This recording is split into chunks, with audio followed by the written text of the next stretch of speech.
Hello everyone, welcome to the channel Masters of Dungeons. I am DM Molly, and today I will be running my campaign, otherwise known as the Illios campaign. This is session 15, yet to be named because I am lame. And now my players will introduce themselves. Hey everyone, my name is Logan, and I will be playing Illigith the Lionheart, Paladin of Ilmater. Hi, I'm Ryan. I'm playing Noki, the Gnomish Gunslinger. Hey guys, I'm Wesley, and I'll be playing Malvadrian von Silas.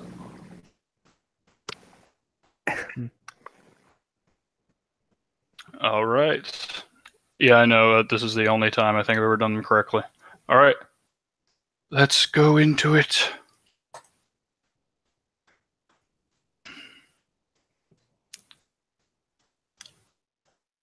The dark grove that used to be overcome by death, darkness, and blight, with the defeat of the Matron and the release of the hundreds of thousands of souls that she had trapped in order to enact her plan of vengeance, has been thwarted by our heroes. And the souls disperse these hundreds of thousands of orbs of light, nearly blinding, as they are released and disperse amongst the sky, returning seeming amounts of light to this dark place. And you look around, and immediately this place doesn't feel so hollow, dark, or dreadful. That creeping feeling of cold and fear gone from this place.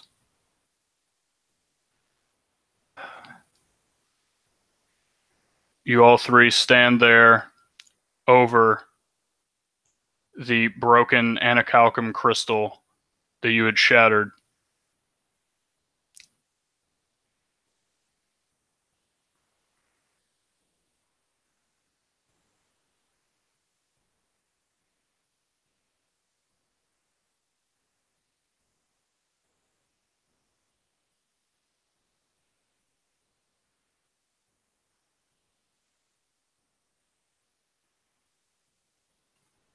Connection?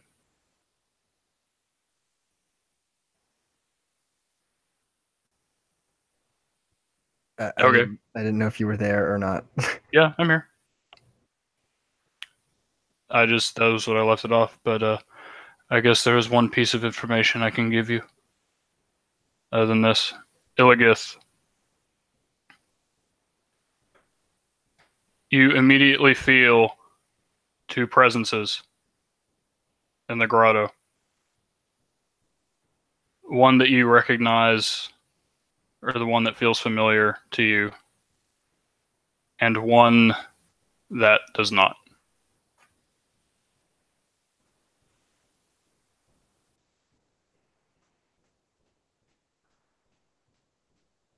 They do not feel evil. You just simply notice them. It's weird. Usually, anytime before this, you could only really feel souls tinged with evil, malice in them, or evil creatures, but so this might slightly seem strange to you. You can even feel slightly the presence of your allies in front of you. Obviously you can see them, but you can actually feel them.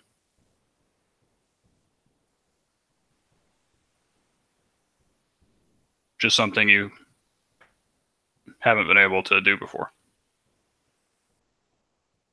How far away are these other beings? Yep.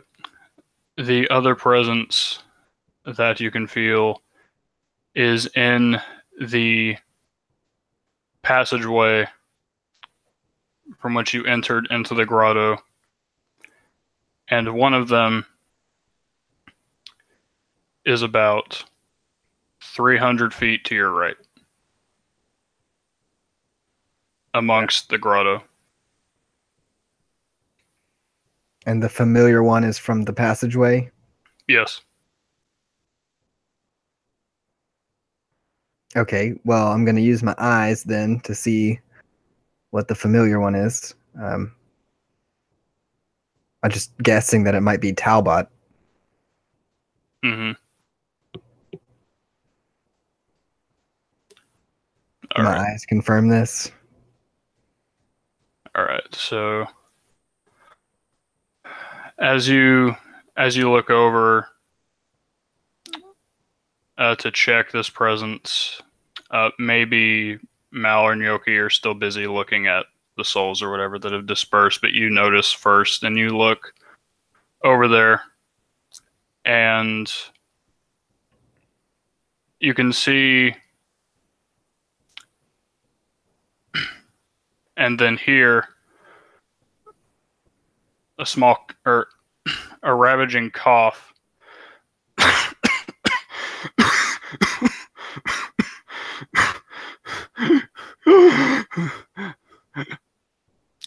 You see the face of one you thought dead. You see the familiar blue hair. This is a gnome. And you know his name. Equist. Indeed. Nyoki, Mal, you would definitely hear the coughing as well, but Illigith noticed first. So, not paying any mind to the unknown entity, Illigith immediately is at attention and races towards the coughing gnome. Nyoki! Nyoki, there is one still alive!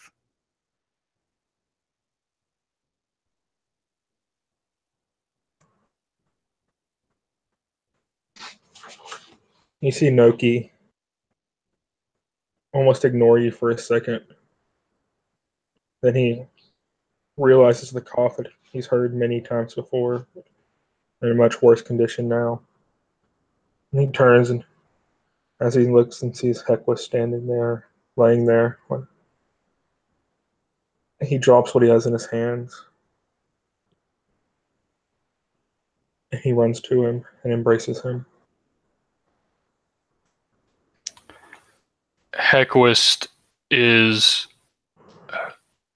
he doesn't return your embrace. The look in his eyes is fearful. He looks lost, almost it's like this 1,000-mile stare.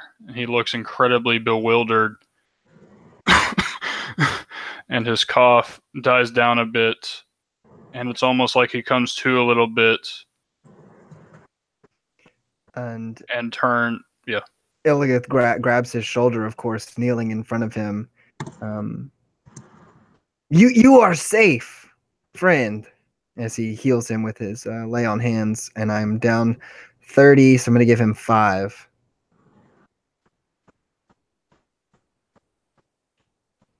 All right. And the coughing dies down from that, and a little bit of the light returns to his eyes, and while still very injured, but he looks to Nyoki and returns the embrace, hugging you weakly, but as strong as he could, and you can feel his... as he puts his face to your shoulder, you can feel it wet with tears, and he comes away. Just for a second, he pulls his head away, still embracing you, but what happened?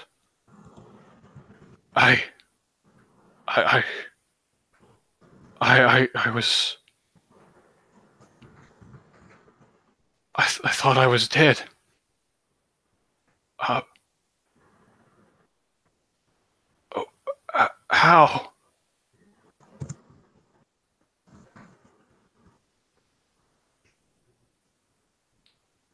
Hmm.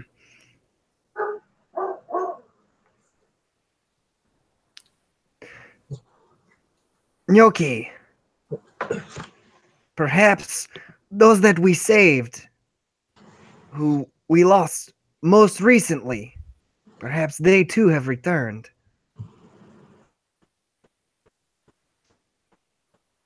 What saved? What are you?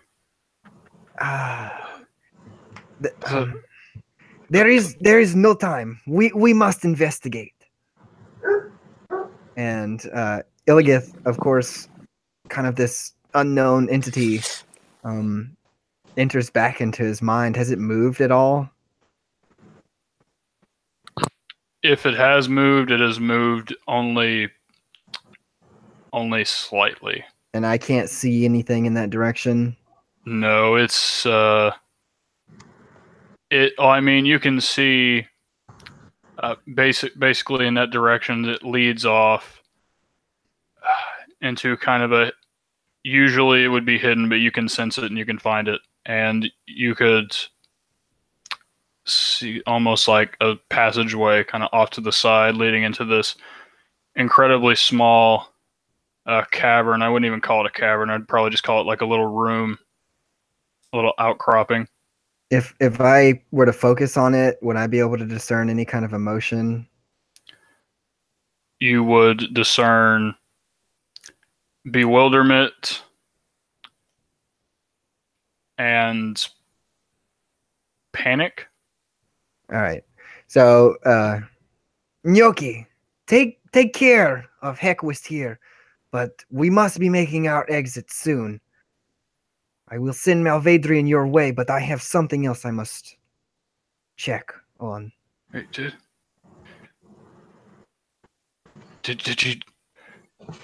you do it?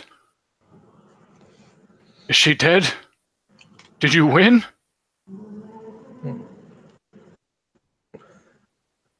She is dead, and we have won. We must return back to the guild. Hope I glitter Cold's hammer, Gnocchi. If you were alive, maybe the others are too. And that is why we must hurry. At least Roveg. I just I'm sorry. If you could just help me stand. I almost there's no strength in me at all. So, I put one arm around him, and I put one of my rifle in his other hand to kind of use as a crutch or a cane to help him walk. And I make my way back over to Malvadrian. Mal! Please. Heckwist, he needs your help. We must be leaving this place very soon. Now Adrian kind of nods. He said, "All right, I'm ready to head out when you are." So he kind of like, directs you towards them in the exit, and he says, "I will be, but one moment." And he takes off in this. And he kind of yells after you, "Where could you possibly be going right now?" And he just runs off. Yeah. Goddamn Goliath. He walks over to Heckwist and Yoki. He kind of stoops down, I guess, and, helps them as best they can. Kind of start moving out. Illios said he'd be right along. We best get moving. Hey, Heckwist. Glad you're alive. Yeah, so am I. Yeah, now Vadrian would be pretty cut up, like, super like I don't remember what her weapons were like, but like maybe like burns or something like that, or kind of like discolored flesh and stuff like that, and just really not looking all that great. He looks pretty mangled and patched together, missing parts of his cloak and clothes and skin and all that kind of stuff. Yeah, so pretty So he much looks pretty similar to the battered up gnome beside him. yeah, yeah, pretty much all the damage she did to y'all was necrotic. Mhm. Yeah. So, but yeah, and if it was a possible, this is like I think this is a 4th edition term, but Heckwist is essentially at like half it. Oh wait, no, you healed him. You healed him. My I bad. did. And bloodied, yeah, it's half health. Yeah, so he's at 5 HP right now. All right, and yes, Illigith, you move off over to the side, kind of force your way through. So these branches and like brambles that have started to like recede. It's weird. Almost seems like it's very little, but you can feel it. It's almost like the life is just that has been kept out by these dark magic is just barely beginning to seep back into this place. And you make it into the cavern, and you can see on the laying on the ground, also in this coughing fit that a Heckwist was in, you see another gnome with dark, sunken-in eyes, bags, looks battered. His once vibrant red hair just seems deadened, and you can see there's a bit of hair loss. This is actually the condition. It reminds you of when you saved Giovanni, the condition that Giovanni was in after you purged him. Yeah, hello. Are you okay? As he takes off running. I'm here to help you. Who are you? My name is Illigith, and I have come to help you. Do not struggle, he says, placing his hand on the gnome's chest. I'm going to give him 5 hit points as well. Yeah, and you feel as the energy, or as the life energy, as he's healed, his breathing becomes more regular, and he looks up at you and manages a weak smile at you, and he says, I don't believe we've met, but I've seen you. I just never talked to you. My name is Xylem. Xylem. Yes. Well, back at the camp, before you left here, or left to come here. I do remember. You have made it a long way, but rest easy now. We must make our way back to the guild.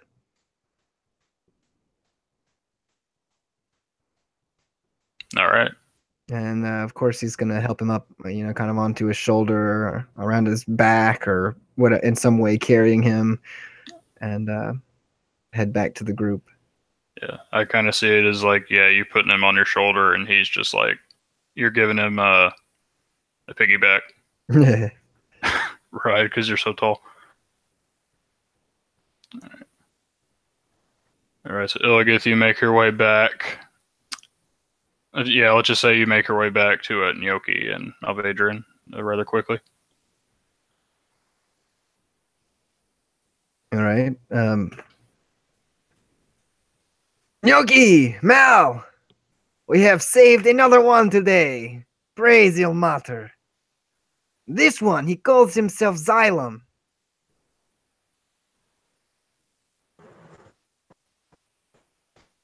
Would I recognize him at all, Molly? Yeah, you'd recognize him. What do you reckon? Does he recognize me at all? I don't know. If he does, it doesn't show because he's not looking at you right now. His eyes are on Yoki. Okay, that's fair. I'll just step out of the. Just saying. Yoki, you're safe.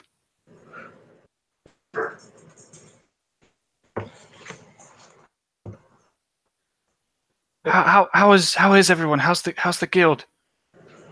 I thought I was a goner. She was turning me into one of those things.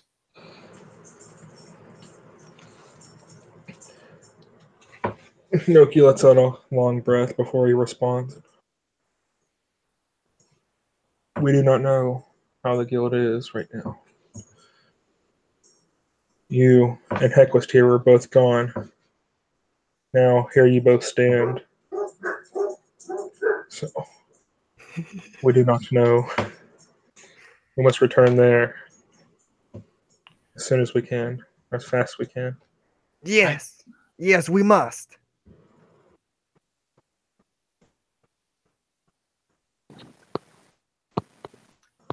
All right. And he say, "Yes, of course. Let's go now." And as we're walking, I guess Emma says, "By the," or his gaze finally rests on Mal. Says, "You the Marta. You were with her. You." If I recall, so were you. But it seems we both made it out alive. Yes. No, come on. We gotta hurry. All right. So y'all move down the passageway for about a minute or two, and you easily make it back, no trouble, to the clearing of the Forest Gnome village, from whence you left Talbot to deal with Talbot and the rest of the Ganassi to deal with the remaining Darklings and Shadowhounds and all that while y'all went to confront the Matron.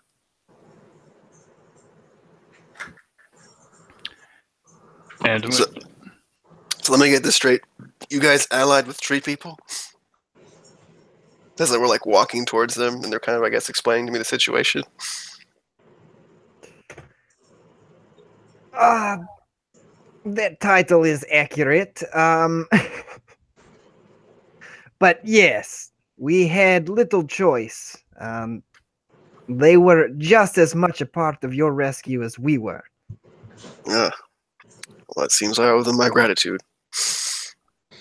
The gnomes have been with these tree people, as you call them, for decades. Hmm. They were the one that found Minty. Really? Saved our lives and brought us to her.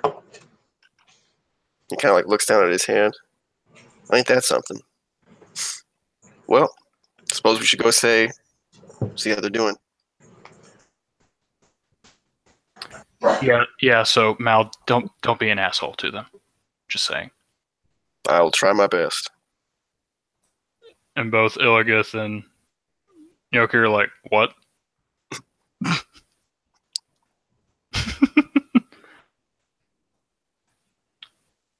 Obviously, that was Minty saying that in your head, but yeah.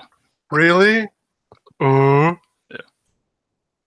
All right. So yeah, pretty much the scene before y'all. It very much looks like the aftermath of a pretty heated battle. You see many dead Darklings laying on the ground, scattered. You can also see some lifeless corpses of the Ganassi that presumably fell when they were fighting. Finding them, you can see the Ganassi kind of gathering their dead and whatnot. But one approaches you rather quickly And you, of course, recognize him as Talbot as he comes up to you. He says, "By my ancestors, you all did it." Yes, we did. And it was with your help only. As Illios goes to give his cousin a big hug. And he definitely gives you a hug back rather awkwardly. And feel kind of like the slap of his, barky hand like on your back, like. And it's on behalf of all of my people, I would thank you greatly. I do thank you greatly. And I can feel the life returning to this forest. Well, the favor is returned, as here we stand with Malvadrian and our other allies. Malvadrian, who a few years ago was just a simple farm boy, has not seen much of myth and magic, and so this tree person is quite like striking. And he kind of like, hello. And he kind of like awkwardly extends his hand out to the tree person. Seems I owe you a debt of gratitude for returning me to my my spirit. Thank you, tree person. I didn't catch your name. And he eyes you curiously, and he extends his hand and shakes your hand. He says, Yes, my name is Talbot. Currently one of the leaders of the... Is literally about to say Illigoth's tribe name. Of the Torukai. That's the name of my people, and you can see him like kind of spacing out a little bit. He's like staring at this like talking tree. I don't believe we've met, or maybe we have. That whole situation is still rather confusing to me. Yeah, you're telling me. Anyway, much obliged for the help. It was a woman before. Oh, okay. You had a woman before? Did she fall? I'm sorry to hear that. No, she... You were a she, Malvadrian. You say what now? It had something to do with egg and chicken, but they never really explained. What in the hell are you talking about? You are the egg, Minty is the chicken. I believe. Is anyone else just about as damn confused as I am right now? Mal, they're talking about when I materialized. And you were a chicken. Sure. Whatever they want to believe. Why in the hell were you a chicken? That doesn't make any goddamn sense. It's because you're choosing to not make sense. Yeah. Just forget it, Mal. Okay. Anyway, Tree Talbot. Much obliged for your help from me and my allies. Talbot, tell me, are there any wounded that still need assistance? On my side, yes. Definitely. We have healers amongst our group, but your help is always appreciated. Lead the way. We wish Always to spare time for allies. We wish to round up the dead, and that reminds me.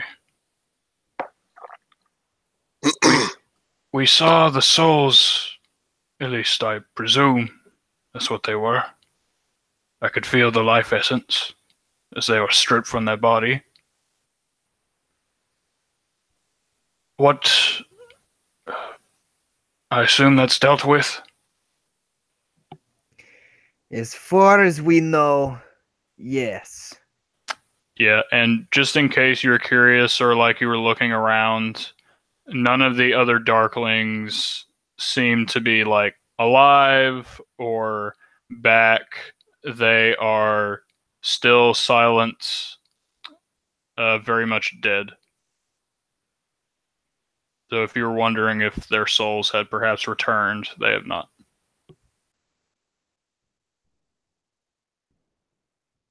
At least not to their bodies.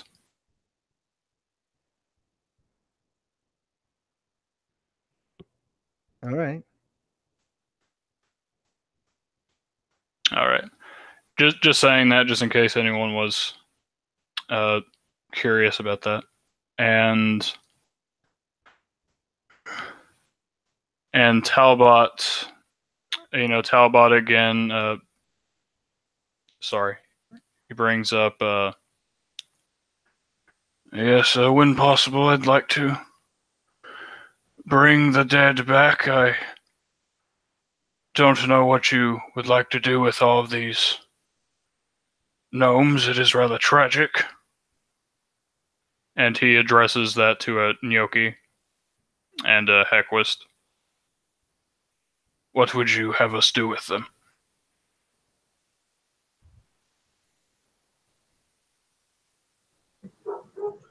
Do we have a rough estimate of how many there are? How many Darklings lay dead? Yeah. Looking around. Billions. Looking around, you remember that a lot of them were disintegrated by Minty during the battle.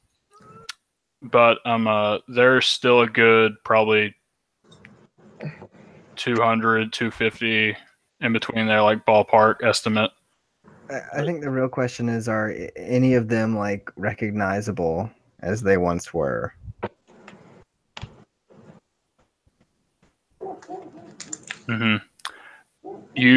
Oh yes, good question. You would definitely see that the Matron's influence has ceased, if not for the after effects that you can see in, like, say, Xylem. They do look like Xylem looks right now. But the majority of them are hairless, look incredibly disfigured and malformed.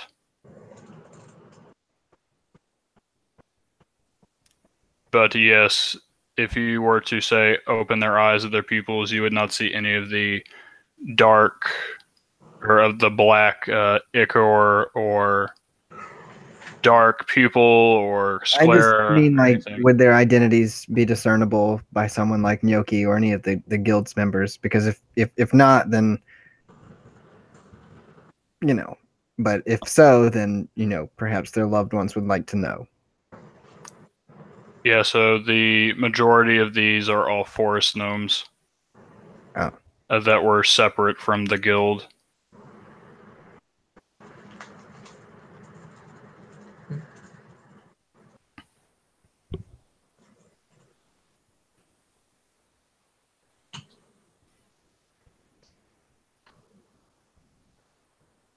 That answered your question, right, Ryan?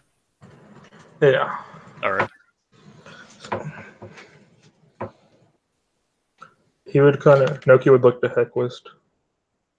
Unless you have a better idea. I think we should burn the bodies in this village. Mark it as a grave site.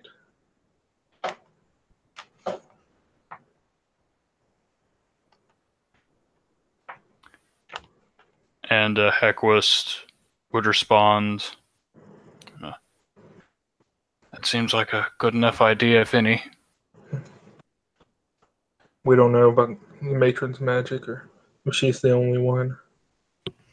We don't want them coming back somehow, some way. They've suffered enough already. And Talbot would nod and he'd say, "It's a fair point.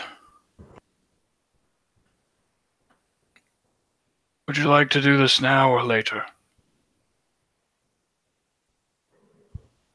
I presume that you might want to get back to your guild." You know, later would be best. If you could leave a few men here, if you don't mind. Make sure they're not disturbed. Of course. And he would call another Ganassi over, kind of have a few words with them. That Ganassi would nod, and he would start speaking in the Ganassi tongue, start rounding some people together to stay, and Talbot kind of nods in his direction, and he turns back to all of you like, "I would like to accompany you all out, just in case, if you don't mind." Of course not. In fact, we would very much appreciate it. All right, you can hear the creaking of wood as he smiles. And he says, "I will lead the way. Perhaps the Dryads have seen fit to come back, now that the dark magic has been purged from this place because of you three."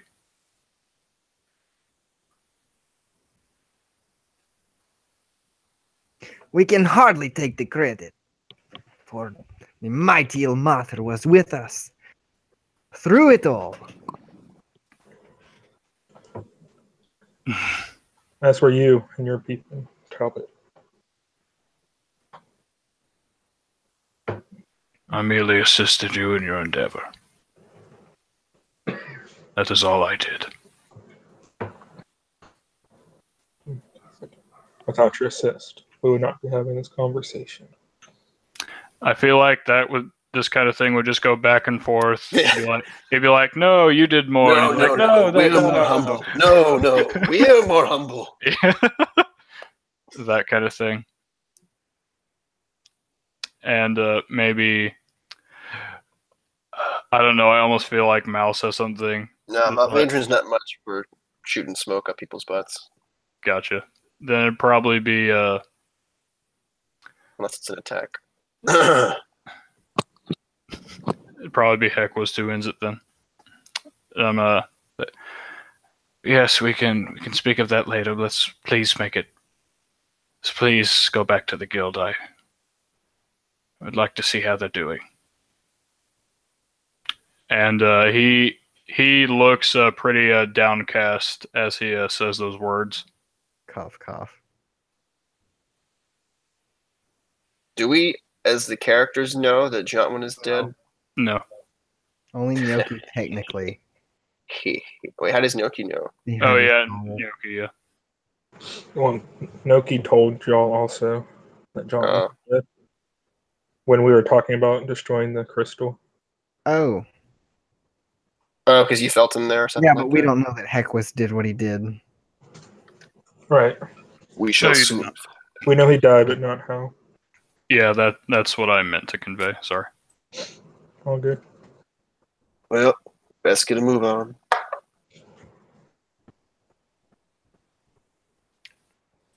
All right. You all easily make it through this forest with Talbot guiding you. After a little while, you do see dryads that do appear to kind of aid him. But one thing, I guess, that Illigith could feel, well, actually, even I think y'all would just notice it. Like beforehand, as y'all were moving through this forest, it was weird. It felt like you were moving through some kind of an illusion or something like that, but that seems to have dispersed entirely. So it seems rather straightforward. A straightforward walk or trek then you remember it took you quite a while to get here last because you had to navigate through illusions with the aid of a Minty and Illigith, your divine sense and whatnot, just helping and aiding y'all through it. But that's gone now. And so unless any of y'all would like to say something on the road, we can just go there. I'm good. How long does this take us to get back? The trek, you remember you remember it being a lot longer last time. This time the trek only takes probably about 5 hours. A nice, relaxing 5-hour march after a grueling battle where we all almost died. Uh-huh. That's nice. Hooray for pre-industrialism.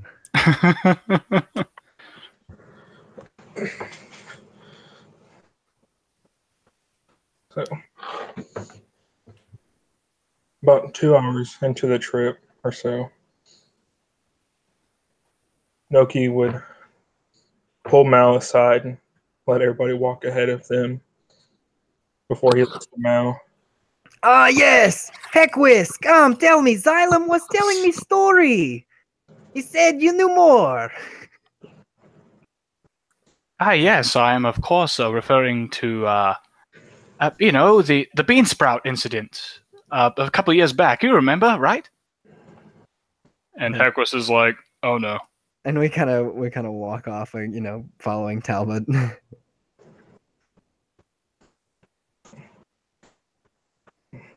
The look on Noki's face is one of seriousness, one you probably haven't seen before. He's ready, or he's been thinking about this for the last couple hours. And he looks up to you as y'all walk further behind the rest of the group. Now, I do not know if I can trust you anymore. Not after everything you said, what Minty said, as well as the matron. Well, I suppose that's fair. Sacrificing your soul. And for what? Revenge? I do not know if I can trust you anymore, or ever again. He just kind of nods. Well, I can't say that I blame you, but you and Illigith took both me and Hequist, heck, even Xylem from the edge. So for that, even if I don't have your trust, I thank you for your honesty. We may have pulled you, the three of you, back from the edge, but as far as I'm concerned, you're the only one that put yourself on the edge, from what I've heard.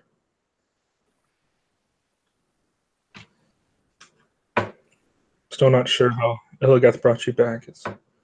I was not there at the time. Well, now Adrian kind of thinks to say something, but then decides not to say it. Kind of like a look, kind of.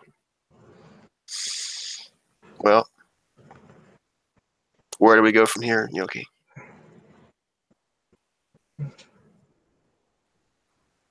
That I do not know. As Minty put it before, you made one mistake. And he puts as he says, mistake in like quotation marks.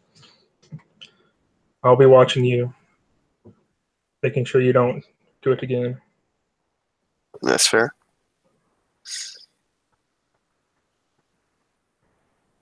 There's too much on the line right now. Alrighty then.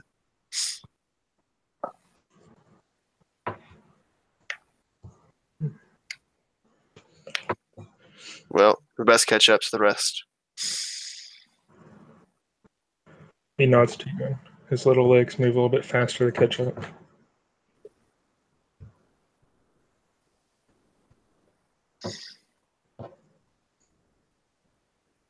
And Mal kind of like looks down to his hand,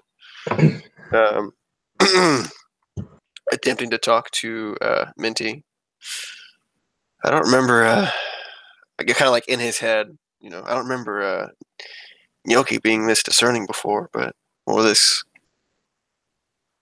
Well, I guess it makes sense. Never mind. Man did just come back from the brink of losing his entire family like I did.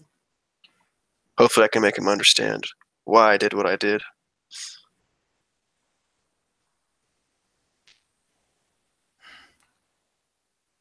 Minty? Yeah, there is a silence at first. Maybe you feel as if she is pondering what she should say to it. And after about 10 seconds of silence, she says, well, I mean, if we're being completely honest, you really screwed up hard. And Yeah. he's right to think that. There's nothing wrong with him thinking like that. I didn't say that there was, Minty. Yeah. Pretty sure you did. But yeah, it's No. Whatever, Mal. I can feel what you're thinking. Okay. Not what I said at all, but it's fine. Yeah. And she says, I mean, I know you're fine. But it's going to be up to you from now on to prove that you are. You know what, Minty? I'm going to keep these pep talks to a minimum in the future. You're pretty shit at them. You kind of closes the connection, kind of mad. Are you... I mean, he knows that you're right, but he's still kind of mad. He just closes it. Closes himself off. She's like, are you really He walks in silence.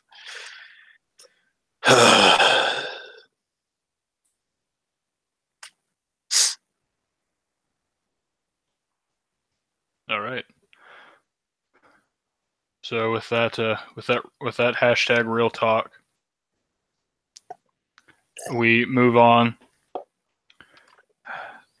to the guild, and I've already said this 2 or 3 times, but as you're walking through, everything is more vibrant, a little bit brighter than it was before, seeing as the matron's influence is now gone. It's left its damage, but it seems to be coming back, healing itself a little bit over time. 12 feet tall? I have never seen bean sprouts so tall before. I do not believe you.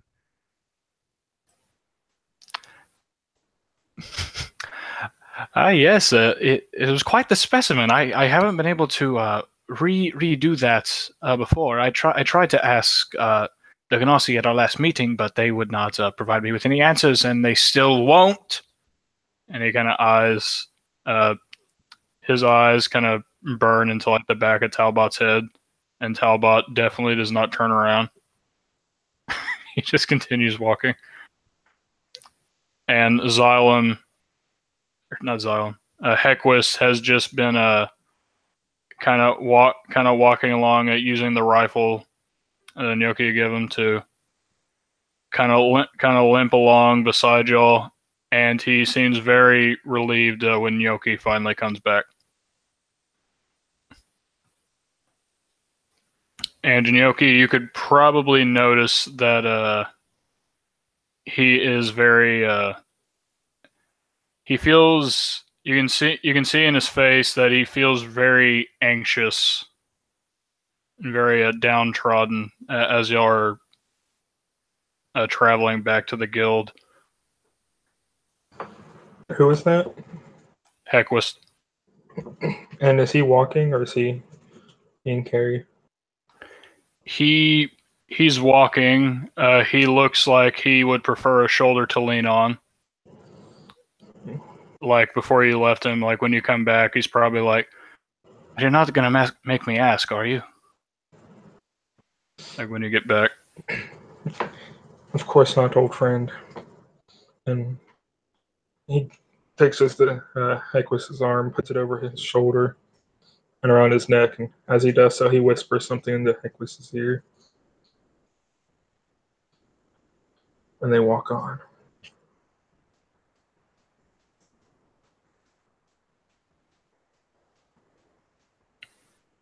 All right. All right, and if no one else would like to say anything or has any remarks they'd like to make, we arrive back at the guild after a long 5-hour trek. Most of y'all are presumably pretty tired. Nah.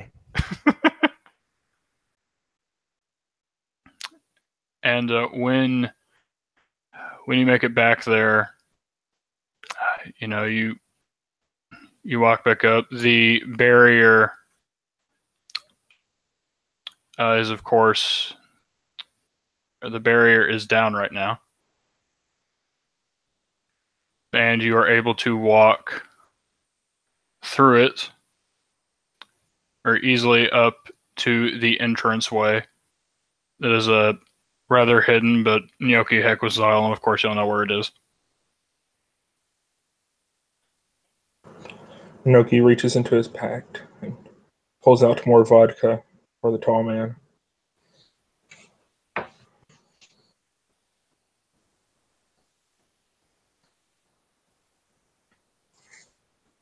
Hands it. Illios' world gets a little shorter. Completely forgot about that. And it's still fantastic. All right. And so you make your way in there.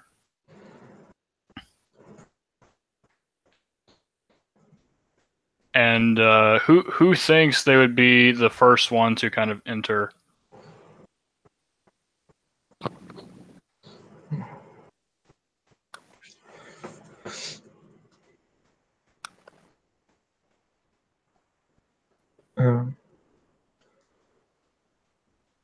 Either I see Xylem entering first or Gnocchi helping Hequis down the stairs.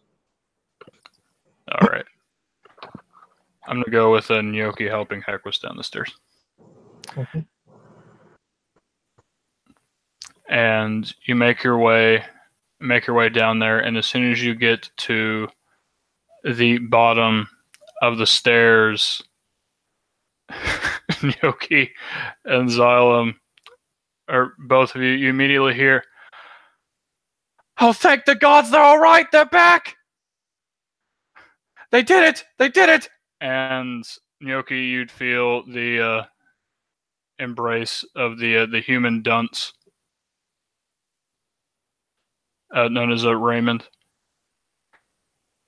And he kind of like pick you up against your will if he could. I think he tries, but he's like, "Okay, I'm sorry, I can't do that. I can give you a hug though."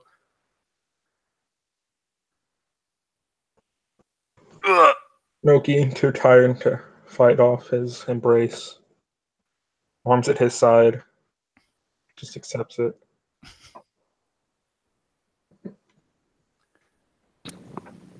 And even Hequis is back. We had no idea where he went. I'm glad to see you back safe. For the rest of them behind you. Dalgrib, guys, they're back.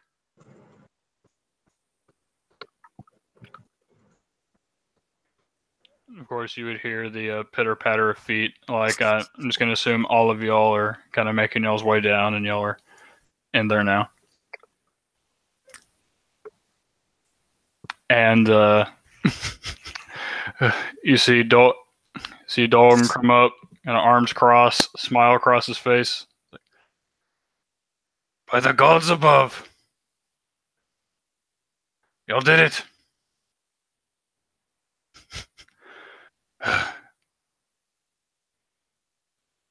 I wasn't worried. Not at all. I knew you could do it. And Raymond is like, oh, please, you were just as worried as the rest of us. I was the one that was Illigith! And you notice he says your name right. He's like, Illigith, I prayed to Ilmater that it would all work out, and it did. It did. And of course, Illigith with just a big warm smile, but he's very, very tired. Is just embracing his friends and laughing jovially. Yeah. And the other gnomes, of course, like, Gnocchi, heck, they're back.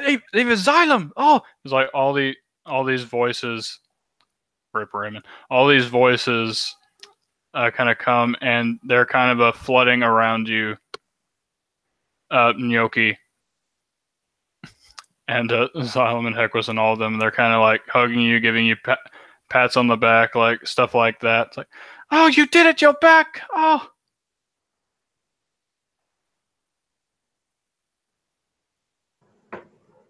Do I see who I'm looking for? You see who you're looking for? I do. You do not. Oh.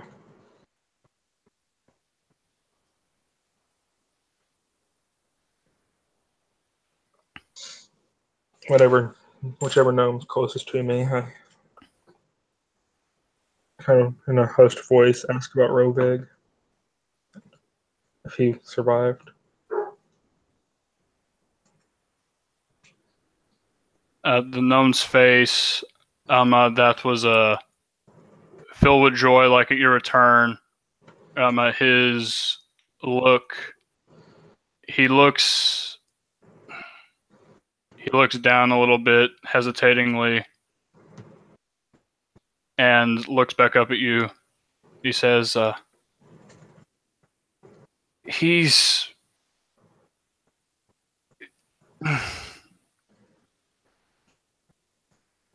Gnocchi, he's not in any good condition at all. He's not what? He's not in good condition. But he is alive? He is alive, but the curse seems to have lifted. I wish that Jontwin were still here. He could look over him. We've Take us to him now. trying to do the best we could. Of course. And they would lead you to that room. And as soon as someone says, if Jontwin were still here, Gnocchi, you might see out of the corner of your eye with your 21 past perception, you'd see Heckus wince a little bit.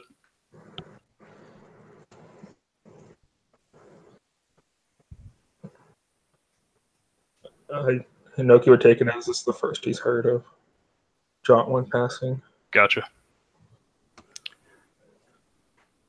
And you would all make y'all's way there. On second thought, you don't.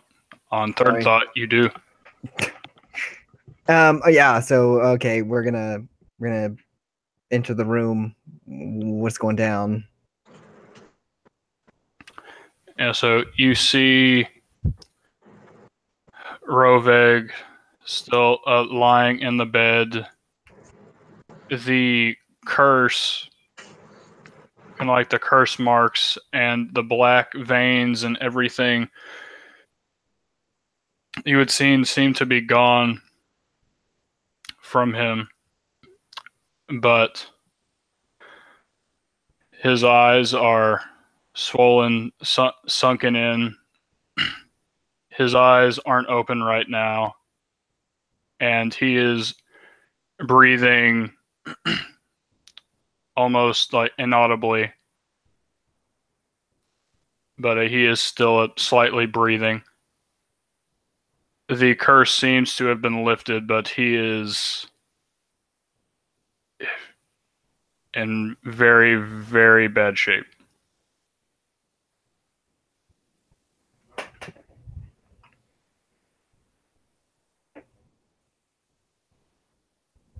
Illigit defers to Nyoki.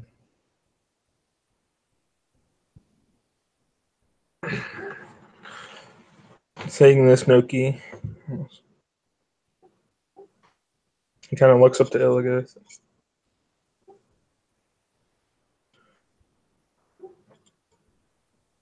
Kind of pleading in his eyes.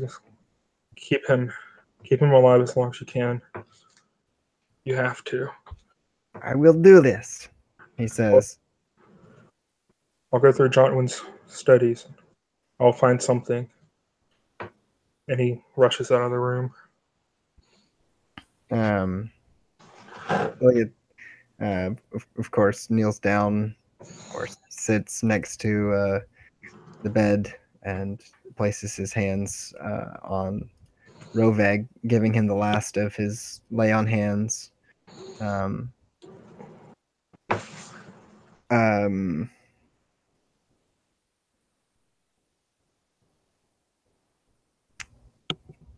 And along with that, I guess also casting the aid spell. And let me double check.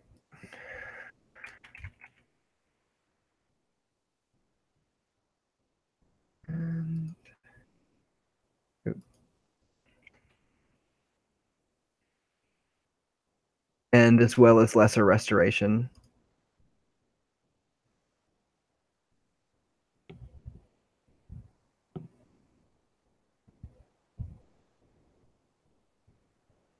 Definitely pressed the wrong button there. Meant to unmute myself. So Illigith, as you're doing this, using your lay on hands and lesser restoration and all of this, as you lay your hands on him and attempt to heal him, as it were, something is off. It feels as if it's a sensation you haven't felt before, but you can tell that he is. You don't have to explain it. Yeah. What other gnomes are in the room? Probably named ones. Probably a Heckwis and Xylem. Heckwis, please fetch Nyoki. Tell him that he is needed here by me. And Heckwist is about to say something kind of back, but I think he understands from the look on your face. And Heckwist's lip quivers a bit, but he nods and he begins limping out of the room, making the way towards Jontwin's study from where Nyoki went.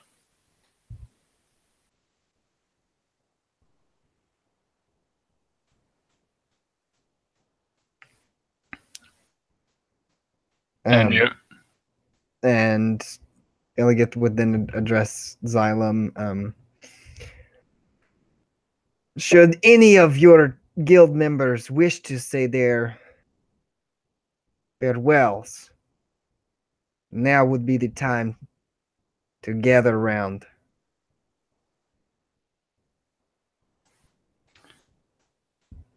And Xylem looks at you incredulously, and all the other gnomes actually do as well. Because they know that the last time you were here, you healed many a gnome after Dante and the Seekers they had with them, that you had healed them after the surprise assault on the guild. and they're looking at you just incredulously and kind of like denial in their eyes, like, you mean you can't heal him? Keep trying. Surely you can. I am sorry. The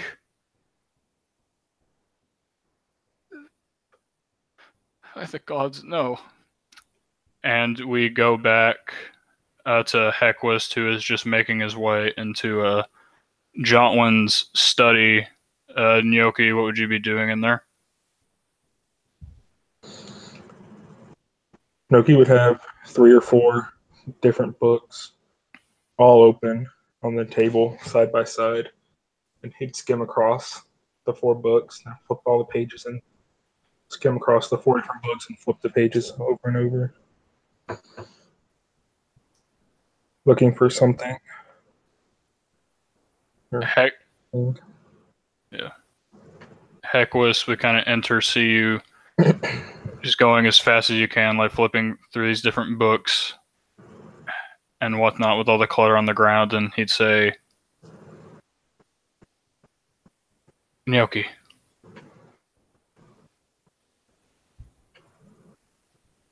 And I feel like the first time he says it, you wouldn't really hear him, and you'd still be like looking through the books or something like that. He kind of just gives him a grunt as he keeps going. Like he acknowledges that he's there and that he said something, but he's not as important. Gnocchi! What? Maybe like as you said that, and maybe you look, if you look up at him, Gnocchi, look at me. And if you looked up, you could see there are tears welling up in his eyes, and he just shakes his head.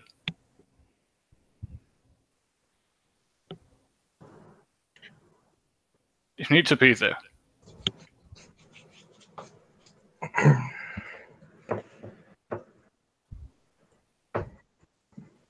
As he says this, Noki takes one of the books and lays it on top of another and collects both of them and kind of runs off back to the room that he was in, or Rovig was in, reading through the top one as he goes,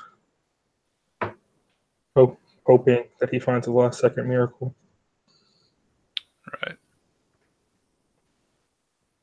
And Hequist follows you to the best of his ability. And you say we go back and you re-enter the room. And you can see that gnomes are kind of taking their turns saying their last few words to him, some of them sobbing, some of them just with tears in their eyes.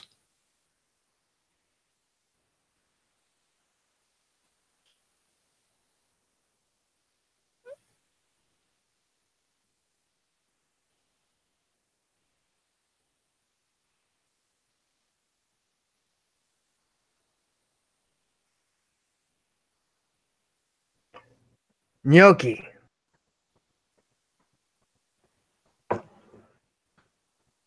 He kind of looks up at you for a second, but he's still trying to flip through this book. There's something in here. I know there's something. And Illios stands and walks to his short little friend, places his hand on his back. There is naught to be done. Do not waste these moments. As he takes his other hand and attempts to close the book gently.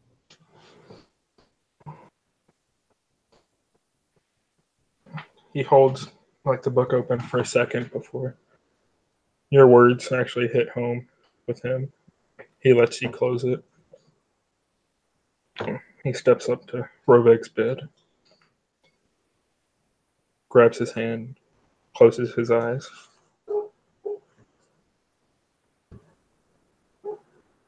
And tears begin to fall. And Hequist would make his way up beside you, heading off to the side, but not saying anything. And as you grab his hand, you feel the fingers weakly grasp around your hand. And his eyes flutter open. You can see that they're still milky white. And he croaks out the words,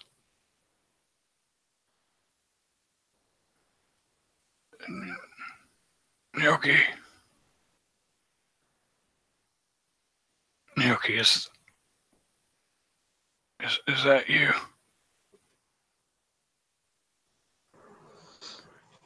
I can't see. Almost the same voice. He tightens his hand in Roveg's grasp and replies that it is him. He is there. Oh, not so tight, please. Oh.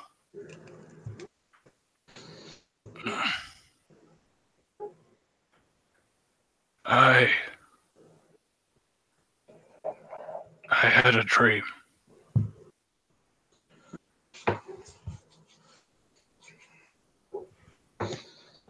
that I saw you.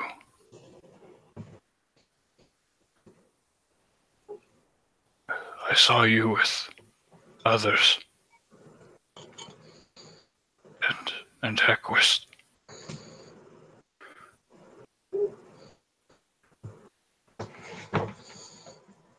You were standing there,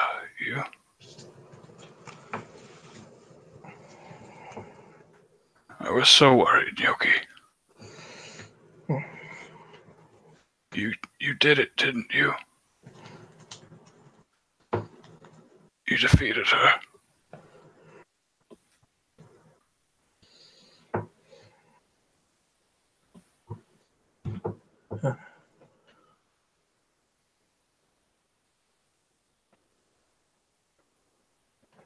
We defeated her, but not in time. Not in time to save you. Hequist and Xylem both survived. We were able to bring them both back here.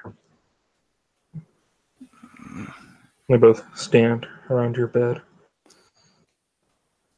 Yeah, he manages an incredibly weak smile, and as he does so,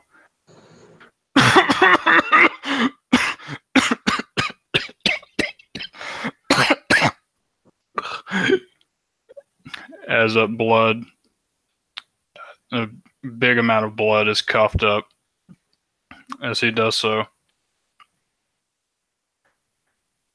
And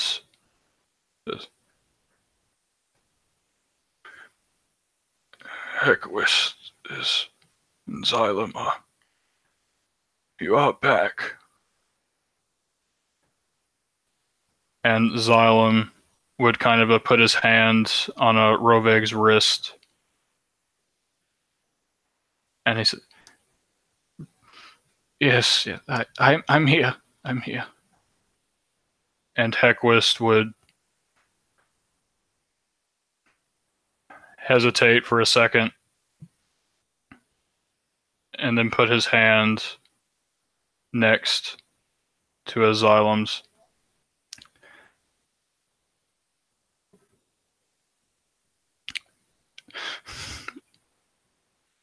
choking up. It's almost like the words won't come out. Yes, I'm here, Rovek. I'm right here. I'm back. For good. And Roveg says, I'm glad. For the first time in a while. Seems my ragtag group of idiots is all back with me.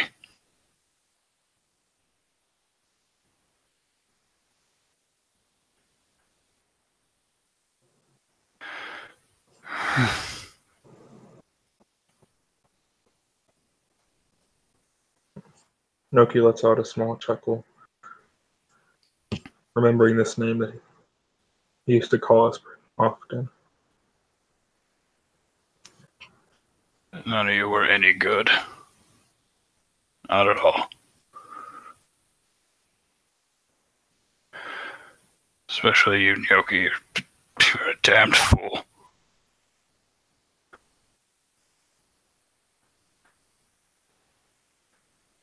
Equus, you're just a fucking crybaby. You know I can't see. I bet you still are.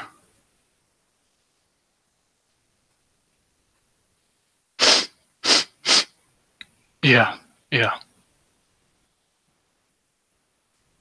Some things never change, I guess.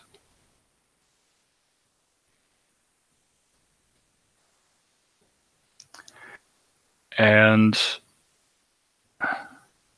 Greg says, never did I think.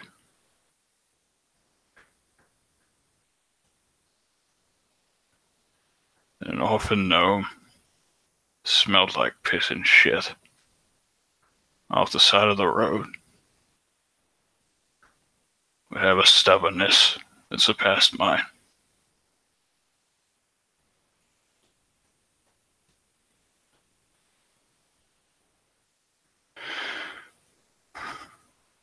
I also never thought that one day I'd call him my son.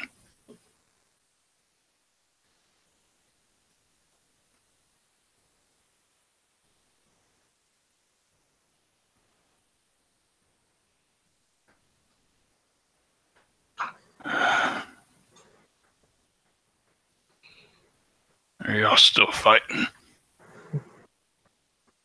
You and Equus.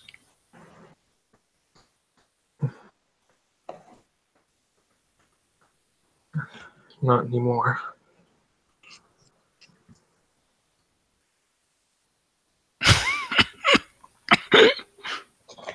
Not for now, at least. He gives his hand a playful squeeze. That's good. That's good.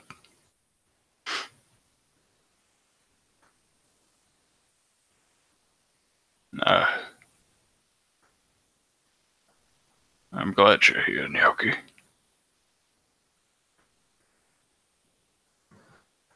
And I guess I can finally say what I wanted to say.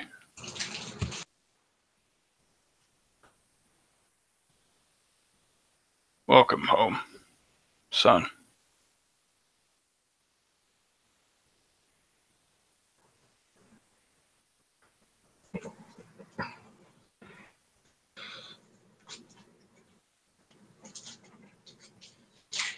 Noki, barely able to get the words out. Thank you, Father.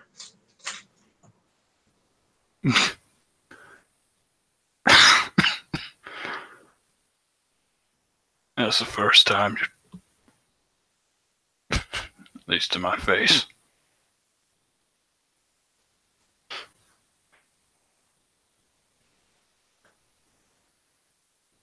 Equus, Xyle, boys,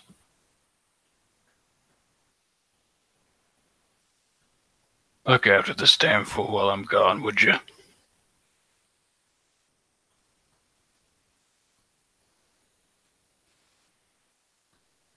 Make sure he knows he always has this place to return to.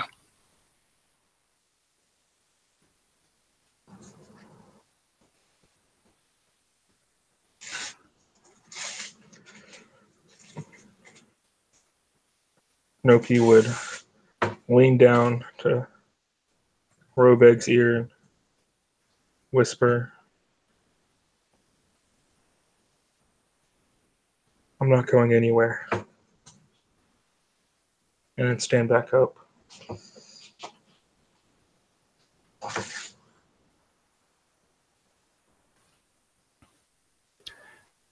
And as you stand,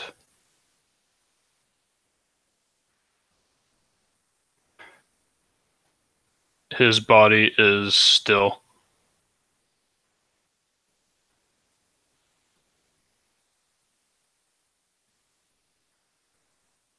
And his eyes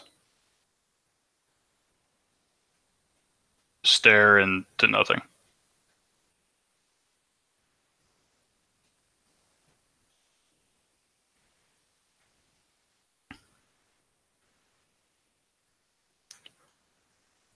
All of the gnomes are just sobbing, almost uncontrollably.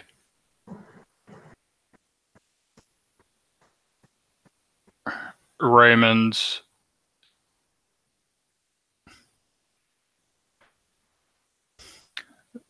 is almost, the tears in his eyes falling down.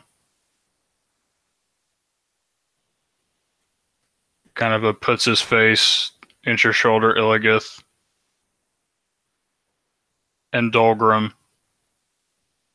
you see his lip quiver, and tears begin to form at his eyes, but they don't fall.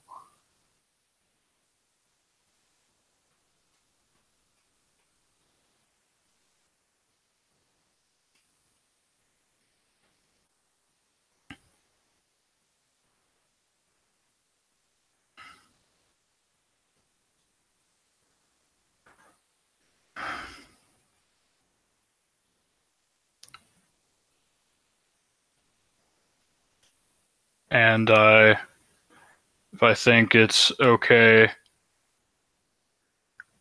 then probably skip to the funeral.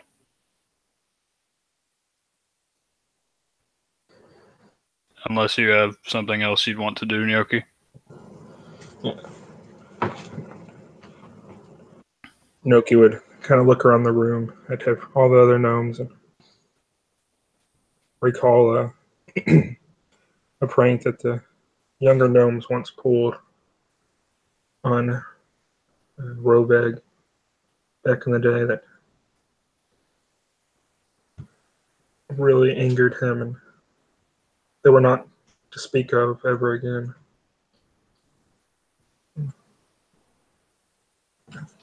And bring back a smile and a small laugh from Noki himself.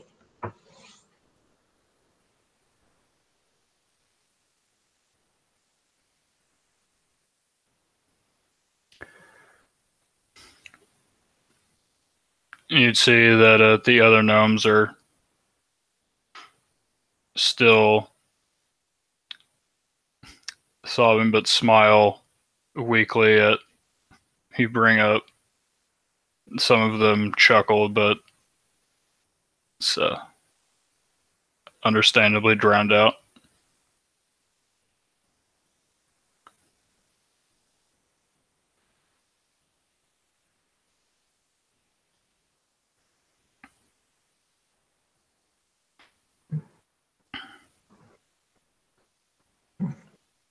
He would look to Hequist, an expecting look in his eyes or on his face for Hequist to also recall a story or a good time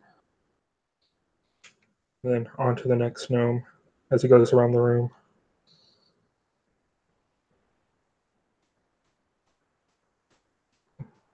Yep. You remember Heck begins to say that one time we got into his stash. But we were drunk off our asses. Oh, he damn near killed us for that.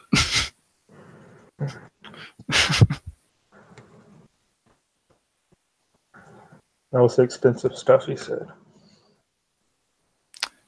It didn't taste expensive, but he made us work it off like it was. Imported from the finest. I don't even remember. More like imported from the toilet with how bad that tasted. Yeah. He made us work it off. Copper by copper. Until you could buy 3 bottles to replace the one that we drank.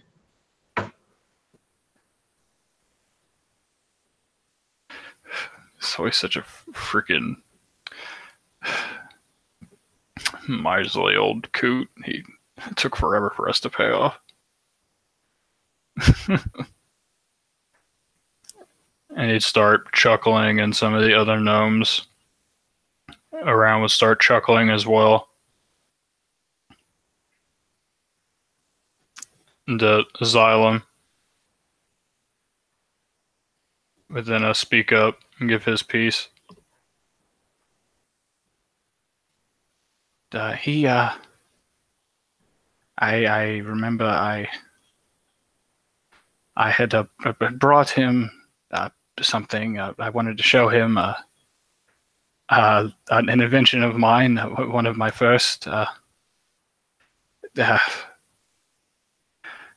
Okay, I'm still not sure if you screwed that up or not, but did you met? I don't know. I don't even remember, but I knew as it blew up in his face.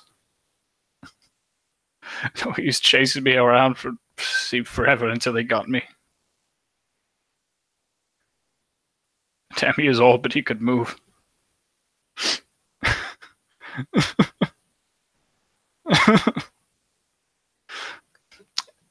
And all the gnomes around begin to share these stories of what as well, until, as the tears are still falling down their faces, the room is filled with laughter and joy in the remembrance of their father.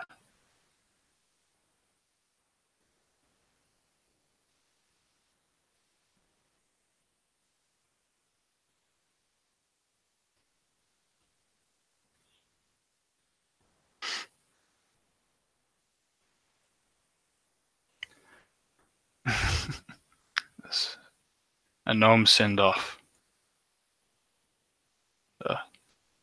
A glitter gold send-off. And Heckwis would be clutching his amulet that matches yours.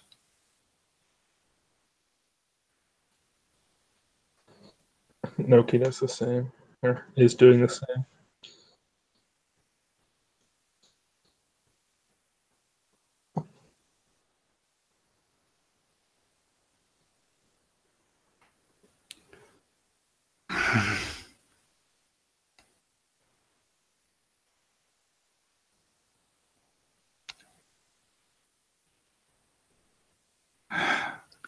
And from there, let's just say the time skip. Nyoki, would you say that was being done at his funeral or at his bedside?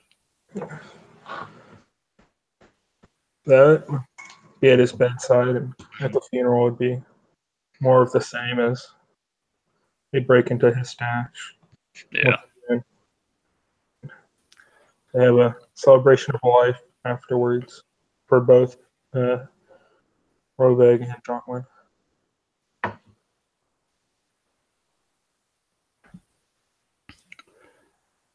And is there anything special,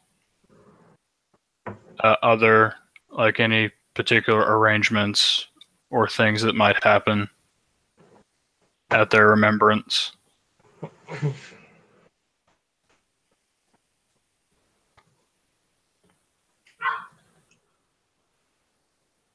I don't think so. Just a burial and a celebration of life afterwards. All right. And Illigith, Mal, what would y'all be doing during all this?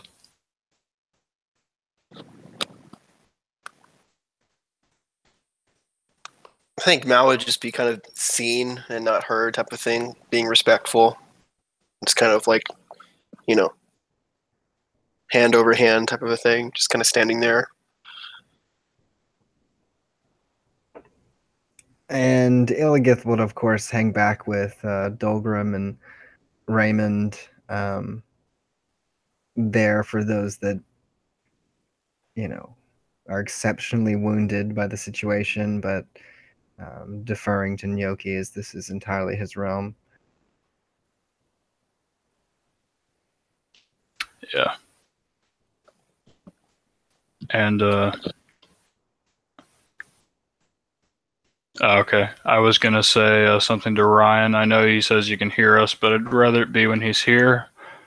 So I guess we can take like a 5-minute break, do whatever, and then I'll be back here. Sound good? That's cool. I'll be back.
What's up?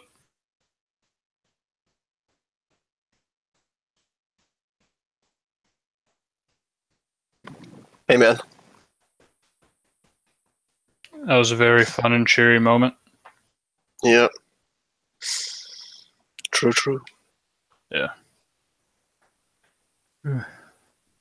Oh, and Ryan, if you're here and they're listening, if you're not, then I'll just tell you when I'm you here.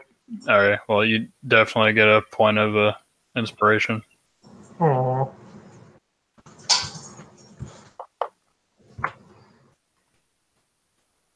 Yeah. I'm honored.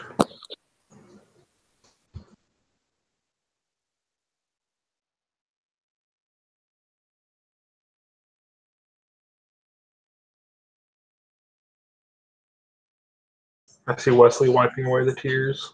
I know.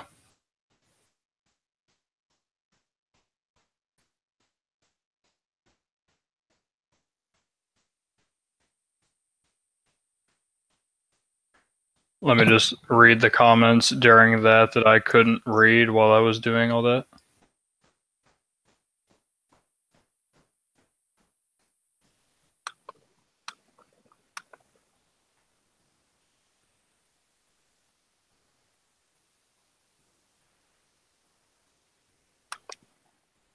Someone's practiced that cough. Freaking Ryan.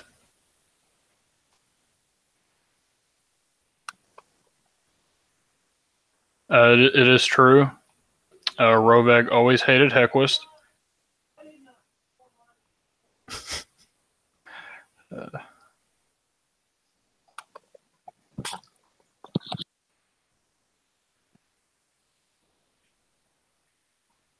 can y'all hear my dad? Tiny bit, not really that much though. Okay, good. Well, What's up? I couldn't hear him at all. Gotcha. Oh, that was meant for you. Gnocchi, I've always hated you. With every fiber of my being. Why did you come back? Dies.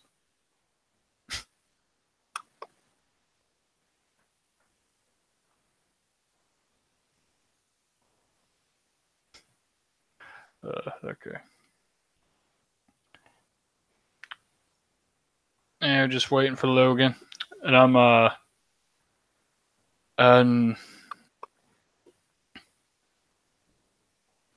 yeah, I guess you just skip ahead a little bit. And there is one thing that a Hequist would probably want to talk to you about, Gnocchi.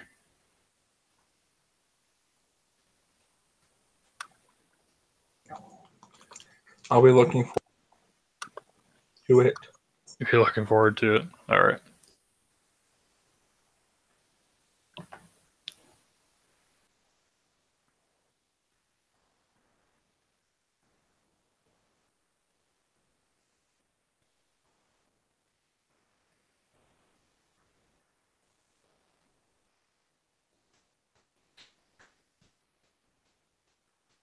Yeah, it's like so a Mal pretty awkward, huh?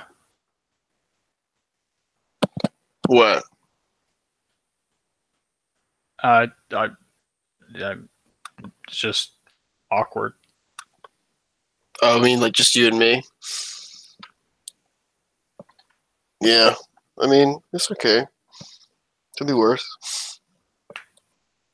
Oh.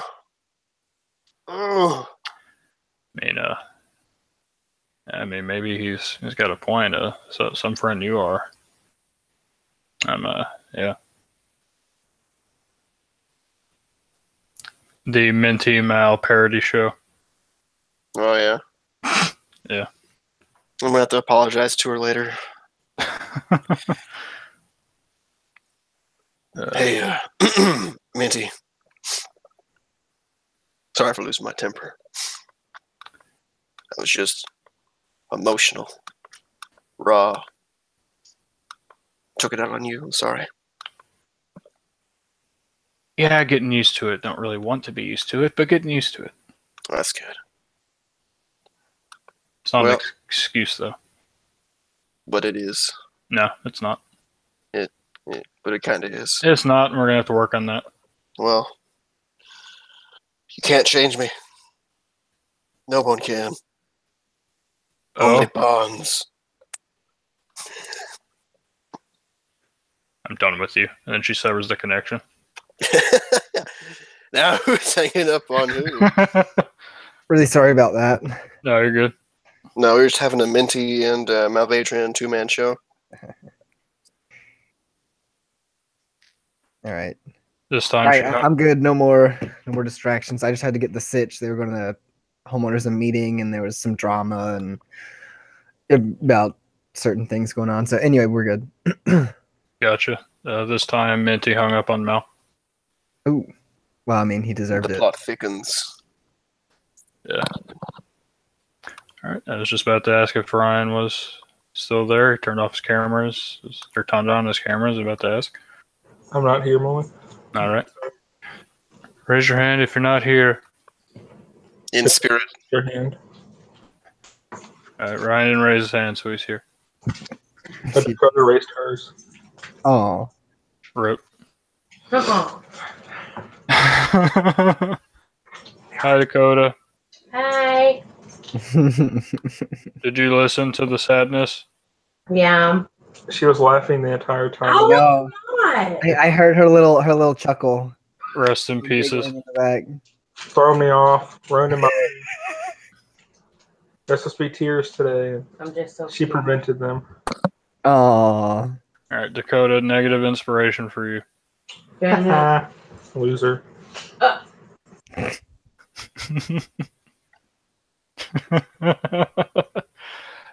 All right. Yeah, so there is one thing that Heckwist would want to say to you, Nyoki, at the remembrance or the funeral, and then we can kind of do a little mini time skip, if that's fine. Okay. All right. All right. So we're all good? We're all good. All right. Silence is golden. All right. So Heckwist would just kind of come up to you, Nyoki.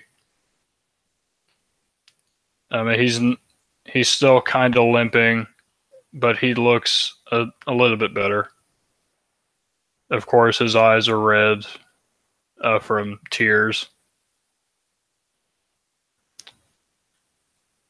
But he kind of whispers to you, like, Can I speak with you alone for a second, Nyoki?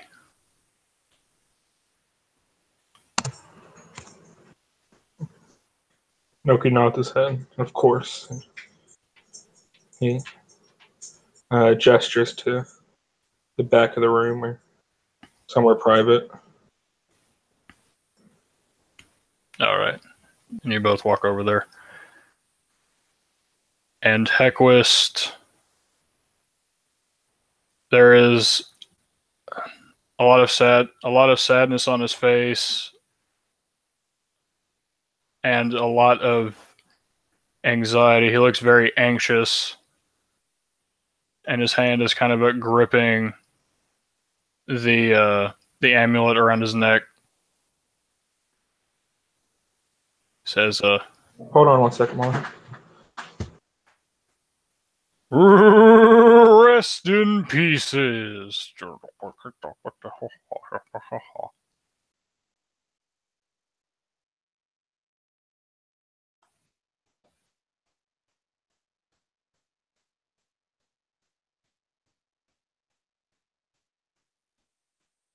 And now we will return to the Mal and Minty parody show.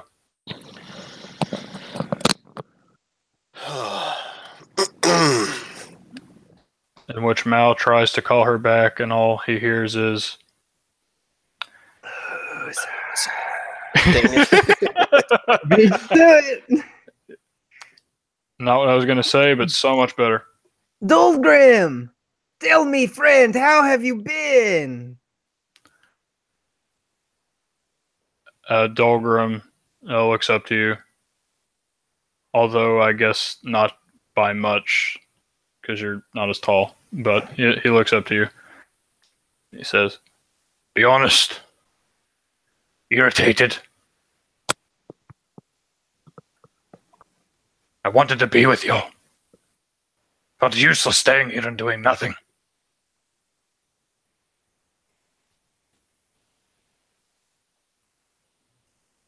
Well, I'm here to tell you that I am glad that you stayed. What we saw, I do not wish any of my friends have to see again. So be thankful and rejoice. As much as you do not want to hear that. Yeah, he's about to say something, and then you say, as much as you did not want to hear that. And he's like, "Meh." And then we're going to go over, back to Yoki Hequist. I completely forgot what my last line was. Yeah, he just kind of standing there in the corner. He's looking sad and very anxious. He's clutching the amulet. And he says,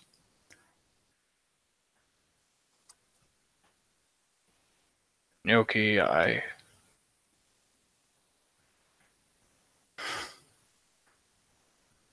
I was responsible. I'm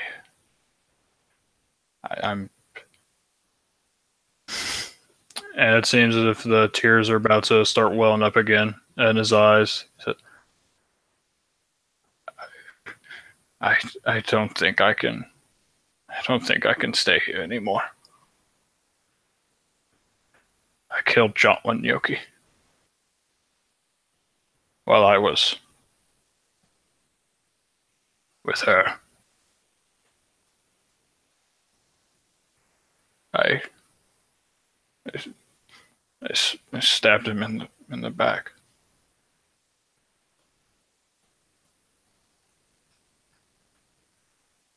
And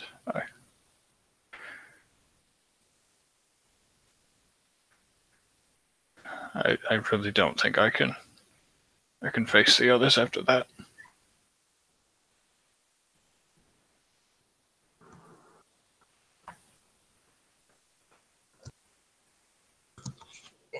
Noki takes a deep breath and lets it out. Did you do it on purpose? Did you join her on your own? Or were you taken like the other gnomes out there? Referencing all the Darklings. And he looks at you with a pained expression on his face. And he says, I was in a very dark place, Yoki. I was angry. I was furious. I've been bottling it all up. I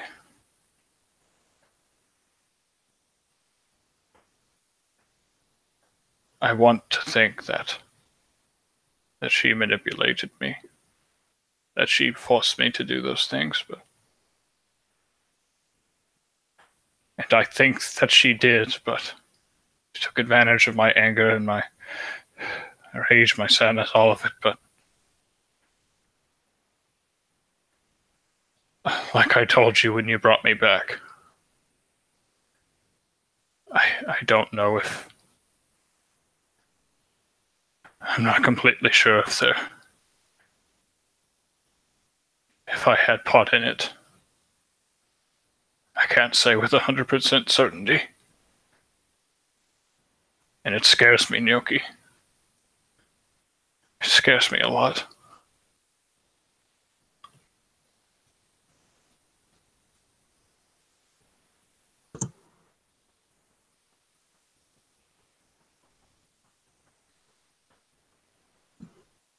Noki looks him in the eyes. If you leave, where are you gonna go? What's out there for you?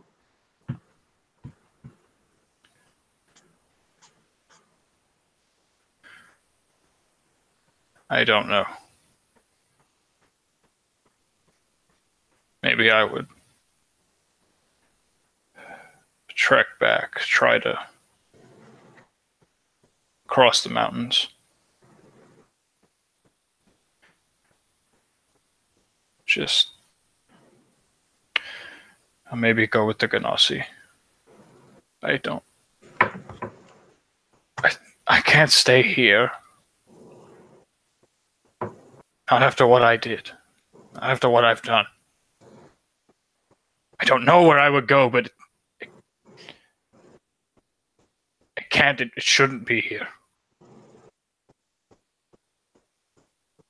I can't sit here, stay here, and laugh, be sad with all of them, and continue helping with after what I did.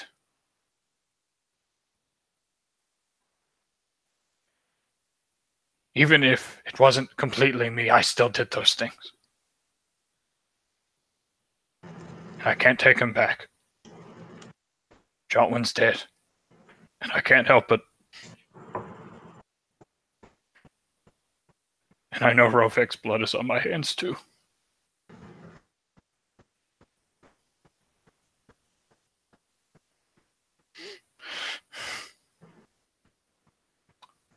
All of this was allowed to happen because of me.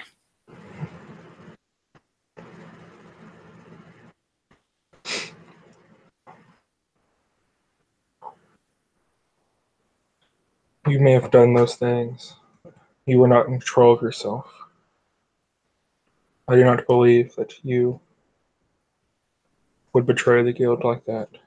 Betray yourself like that. And so, you're going to stay here. You're going to make up for it. You're not going to run. Cowards run. That's why I ran. And look what happened. I wasn't here for Roveg or Jotwin. I showed up too late. You're not the only one at fault.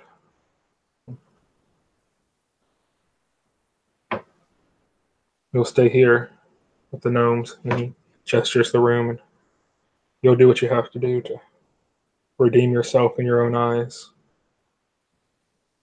And we'll keep the rest between us.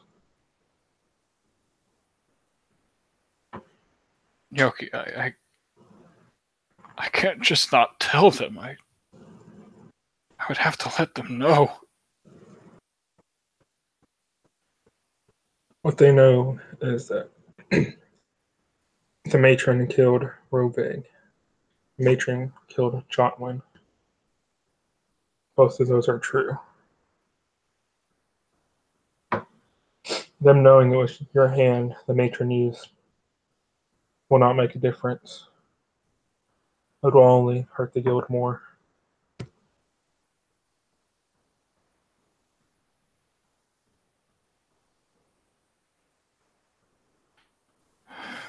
We must bring the guild back to what we once were, a passion for weapon making. Get out of all of this war and hatred. The Ganassi offered for us to stay with them until we rebuild the guild. That's what we'll do. That's what you'll do. Leave the war? It was never our war to fight. We interfered in the war, and we shouldn't have.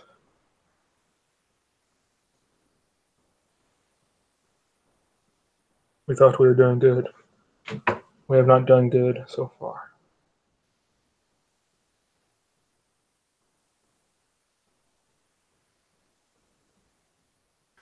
But we...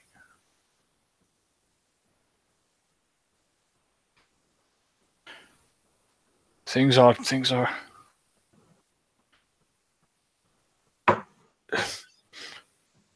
That was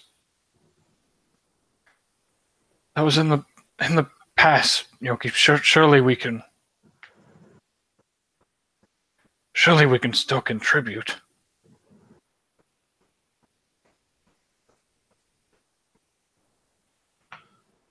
Contribute what? Our guns are out there. Our guns were used to slaughter all those people. What else do we have to contribute?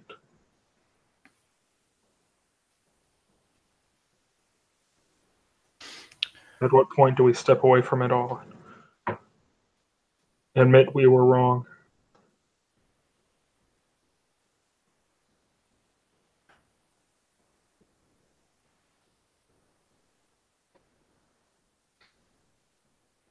It doesn't have to be wrong.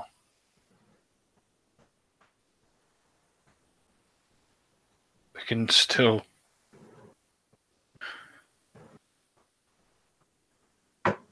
Part of the reason why you left, why I was so angry, why... It's because I never left that day.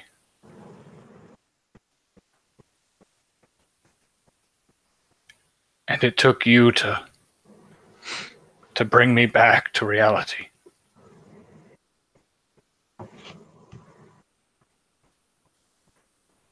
I think we can still do some good. Right the wrong. Make absolutely certain that they won't get a hold of them again. We can continue to make them and supply them. You're gathering a team, are you not? Allies.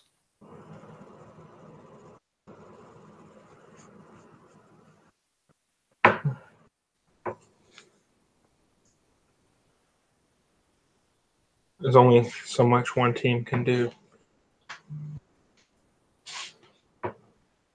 We must think about our people first. We must right ourselves before we can right the rest of the continent.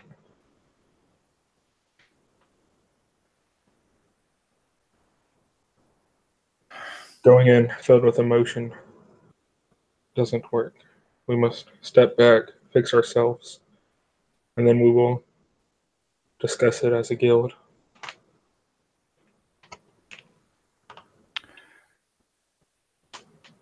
Okay, Nyoki. We'll discuss it.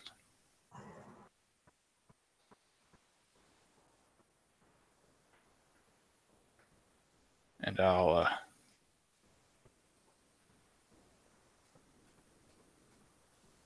try to live with it.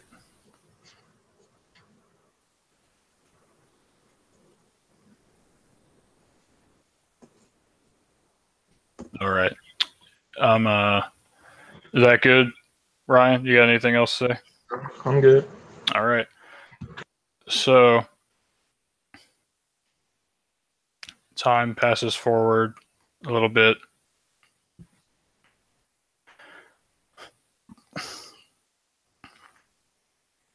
We'll say that at some point the Ganassi make their way, or the majority of the Ganassi make their way back into or up to the guild with the intent of bringing all of your guild under their protection. Yes, actually, no, they want to murder all of you. A good idea, Logan. That's a more interesting story. Roll initiative, guys.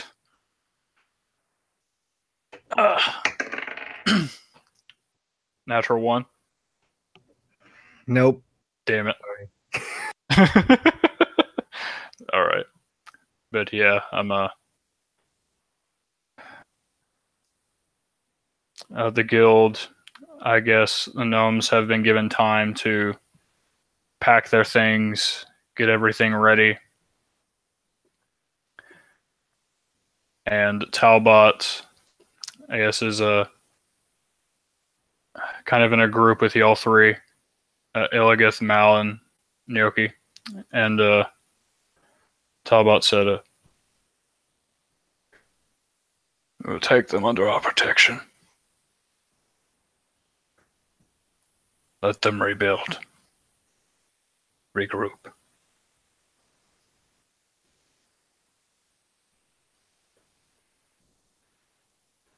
And one thing I would like to let you know. By the word of Aruk, the elder ancestor of the Torukai, we pledge ourselves to your cause. Whenever you call it. Whenever you need us. We will join you.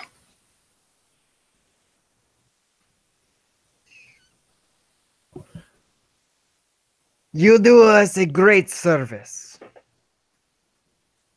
And we are grateful. Much obliged.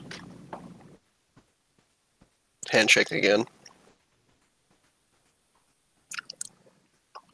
Yep, you shake it back. Very awkward. Almost wooden. Ugh. Negative inspiration for that pun. Okay, you can go. Sorry. But the time will come when the future will be uncertain, where the matron was only a symptom of the corruption that has taken place in this world.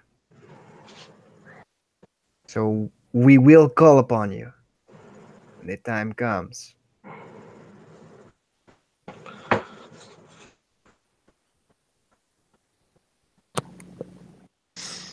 Yes. Oh, yep. Okay.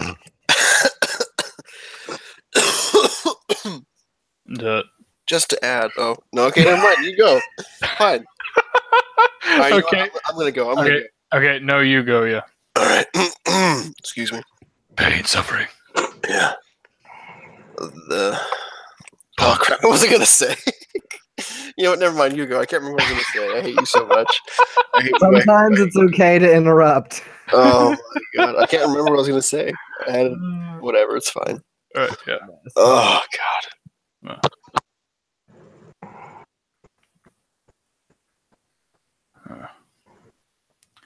Talbot would hold out his hand, kind of clenched in a fist, to you, Illios. Yeah, Paul. That too. He had a fist bumps you. And he drops a seedling into your hand.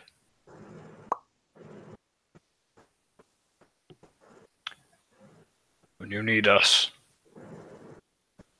when you wish to call upon our aid, then I will plant this seed, and we will watch it grow.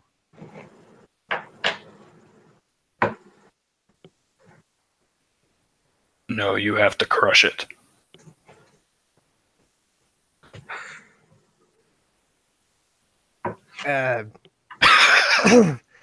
Then I will crush this seed.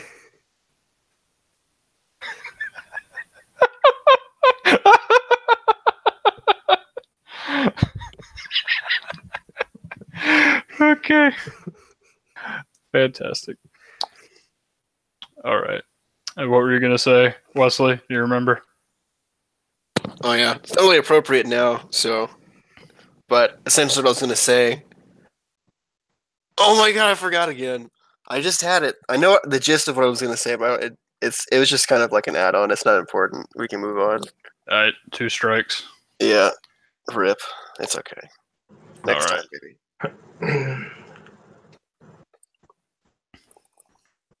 And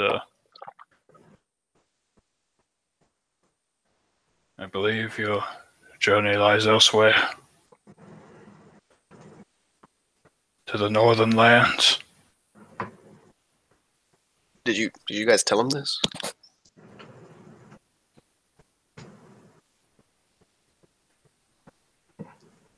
Your friend here, pointing to Raymond, is not very good at keeping his mouth shut. When did you even meet him? He was down here the entire time. Raymond, you've literally been seeing this guy for like 2 minutes. Sorry, he's just so I mean, look at him. It's so easy to talk to him.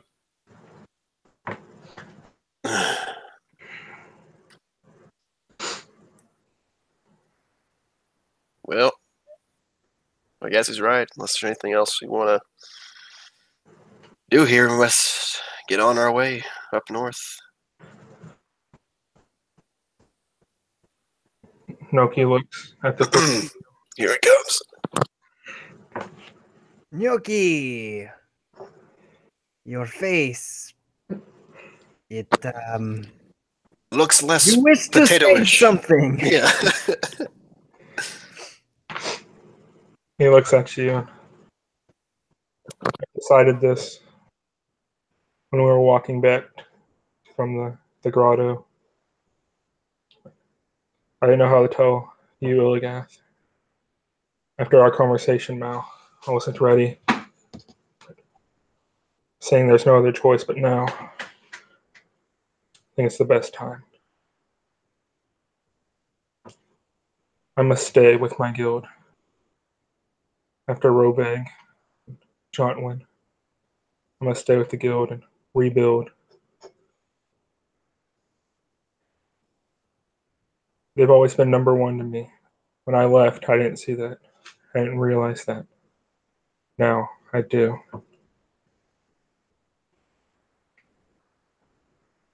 The Ganassi will join you when you call on them.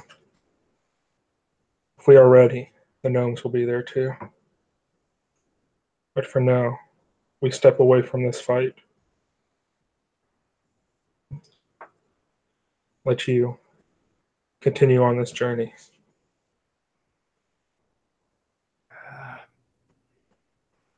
Gnocchi, my friend.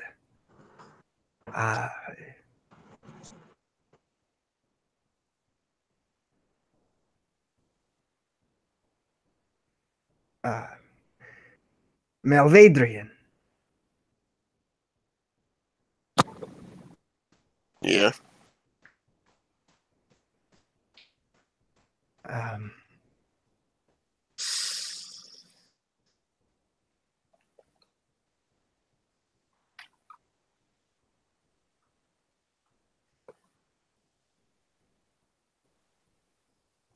Yes.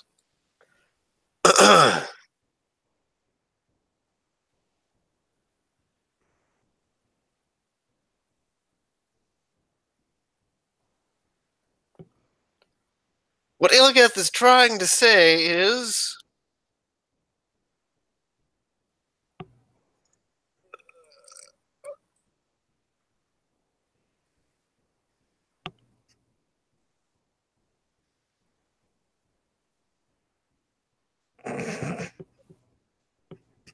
The gears in Logan's head are turning so fast.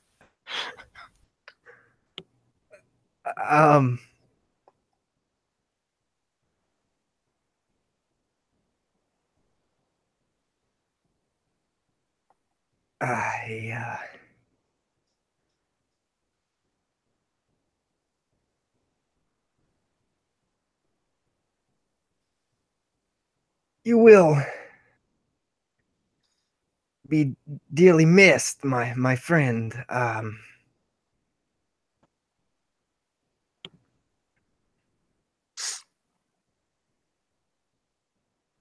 But I know that we will meet again soon.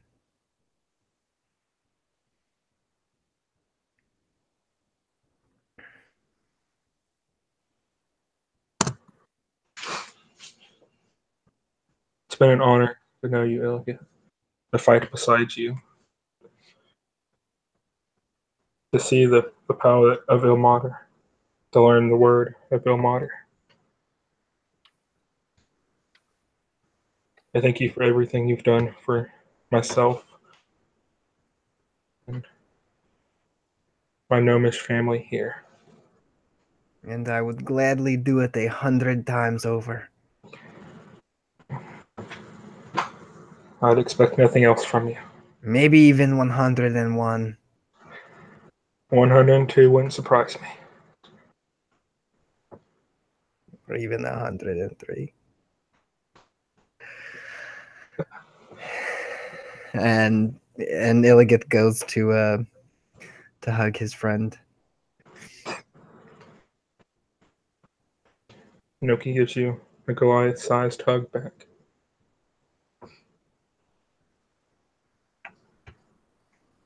Talbot!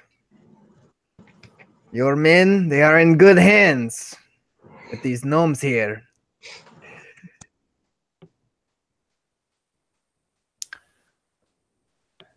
That I know for fact.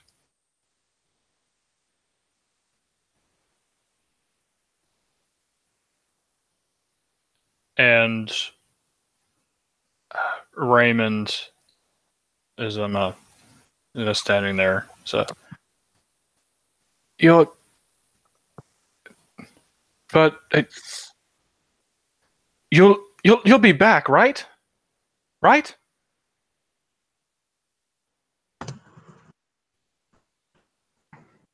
Once you rebuild, once you recuperate, you're still in the fight, right? Noki kind of chuckles at Raymond. If you can keep yourself alive long enough, Raymond, I know we'll see each other again.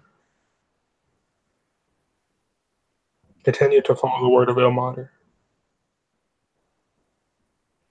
Maybe find you a temple and stay there for a really long time. That last statement completely going over his head. Yeah. He says, "Yeah, I'll. You can't kill me that easily. I got Illigus here, and now I got Ilmater at my side too. Two unstoppable forces. Exactly. I hope. We are still working on the whole faith idea. Like I said, just drop him off at a temple and run away in the dark." What was that? And he whispers that last part about running away in the dark. Oh, nothing. Well, our journey continues to the north.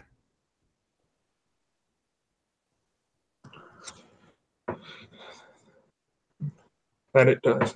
Remember, crush the seed. Do not plant it.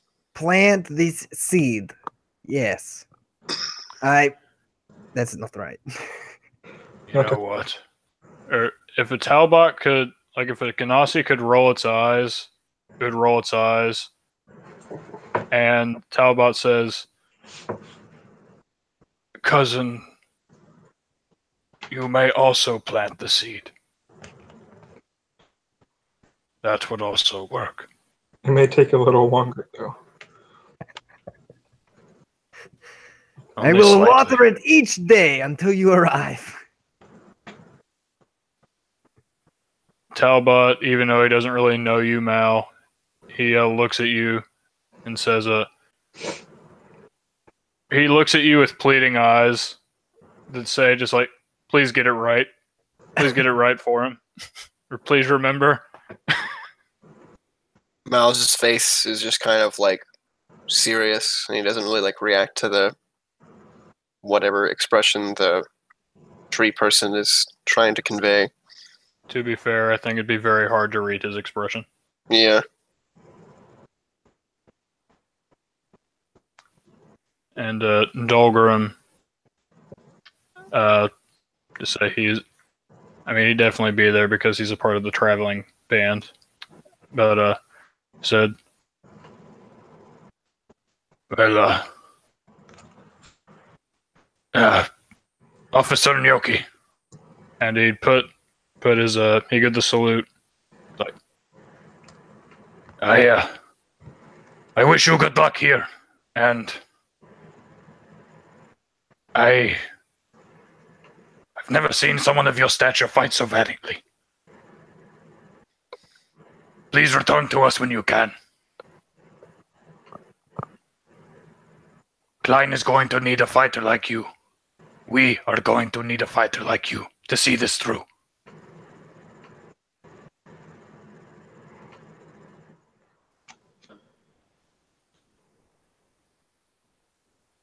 I will do my best. We will be there. God will permit it. Yes, sir. He gives the salute back to him.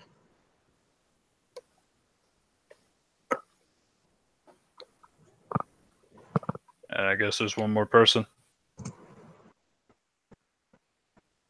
If you're talking about me, I'm going to wait until everybody else leaves before I talk to Gnocchi.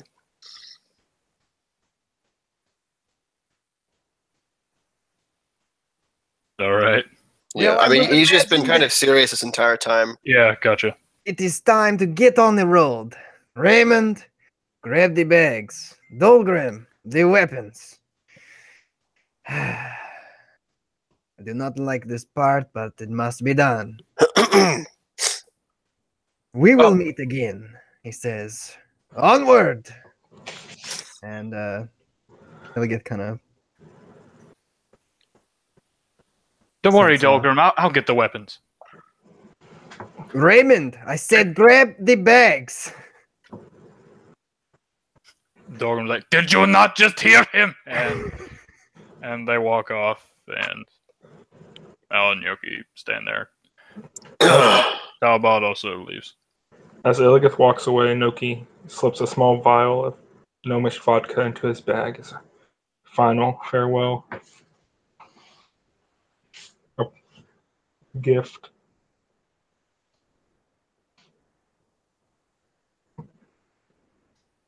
So, as everyone else kind of begins walking away, and it's just Malvadrian and Gnocchi just kind of standing across from each other. I kind of see us both having pretty serious expressions on our faces. And Mal kind of looks at you in the eyes, and he says, Gnocchi, I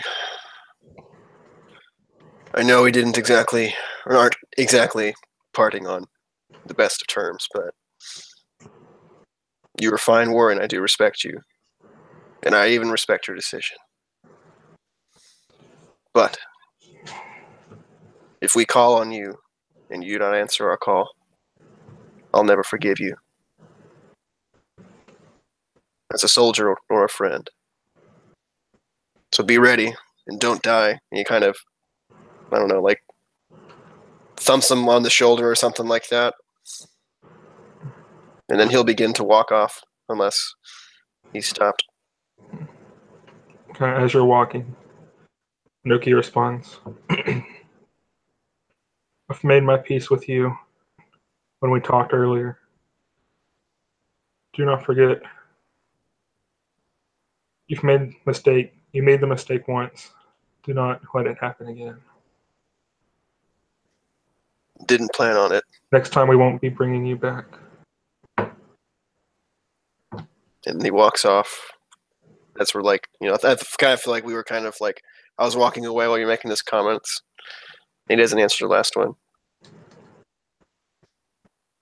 Perfect. There is no we anymore, Gnocchi.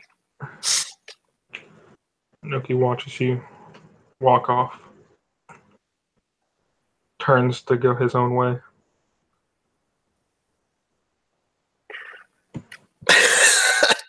What? I don't care. I think it was fitting. We respect each other. We just don't like each other.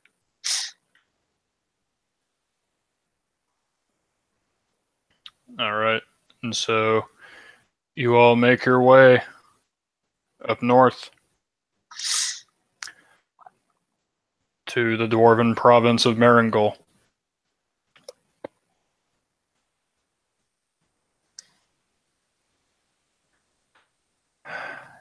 And as you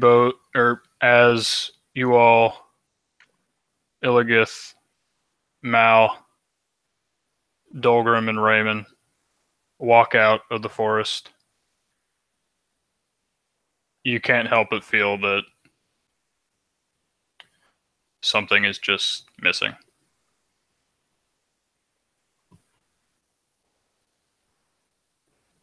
A long gun. And the scene changes. Let's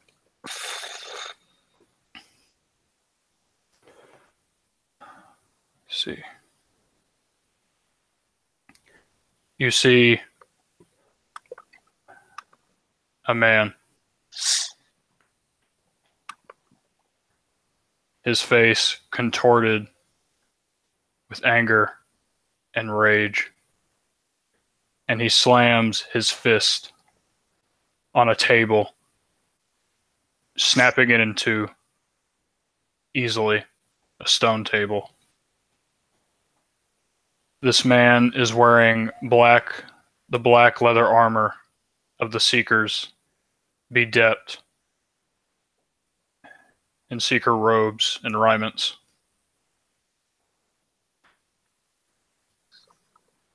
Half of his face is covered by an ornate mask, and the half that is visible is full of anger and hatred.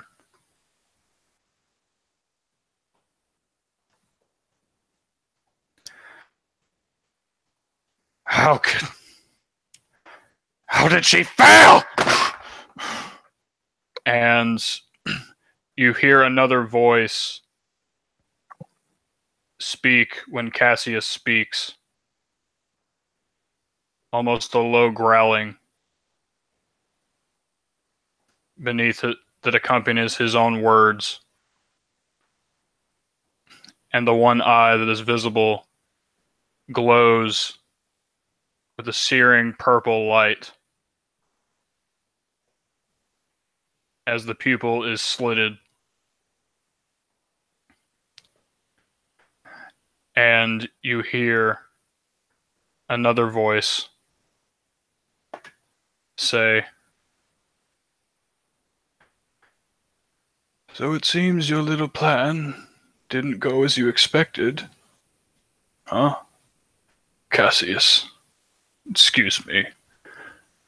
Seeker Cassius." And Cassius quickly turned his face to face the person who has walked into the room. This relatively simple room. He is also bedecked in celestial robes, but these look more formal, like that of a halcyon.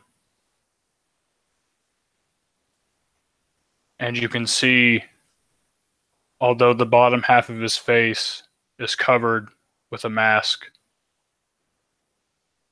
you can see the mark, a fist mark, burned onto the side of his head.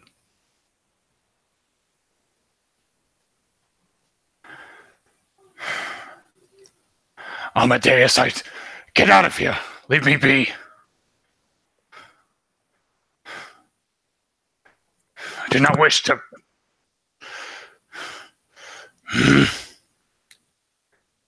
Well, you see, that's a problem, because Father wishes to speak to you.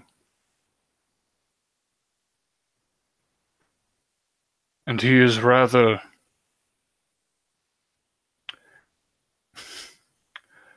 perturbed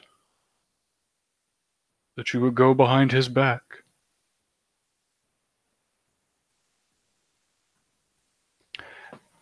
At the mention of the word father, Cassius's eye immediately returns to normal. The anger leaves his face, and his face becomes pale, and a look of fear begins to come over his face. And he composes himself, fixing up his robes and attire. He says, "Very well. I'll be there at once." Cassius begins to walk through these long corridors, these golden arches that lead to a simple altar. A window on the wall, from a window on the wall, the tiniest bit of light shines into this chapel in which this altar is constructed. It looks very old, almost ancient.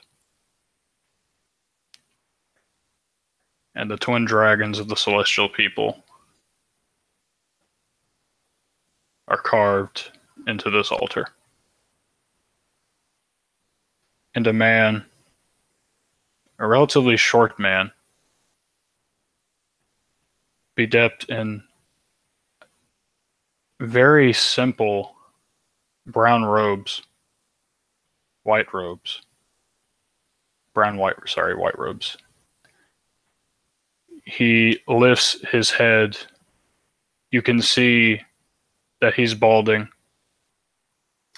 and long but unruly and somewhat brittle white hair flows from the sides of his head. He turns slowly to look at Cassius, who has approached him and knelt. The old man rests his hands on a cane. Or on a cane. His eyes aren't open, but he looks down at Cassius. Cassius, while knelt, is slightly trembling, and he speaks first. You wish to see me, Father? A smile breaks across the old man's face. He looks very kind, very loving. And he begins to speak. Yes, my child, I have.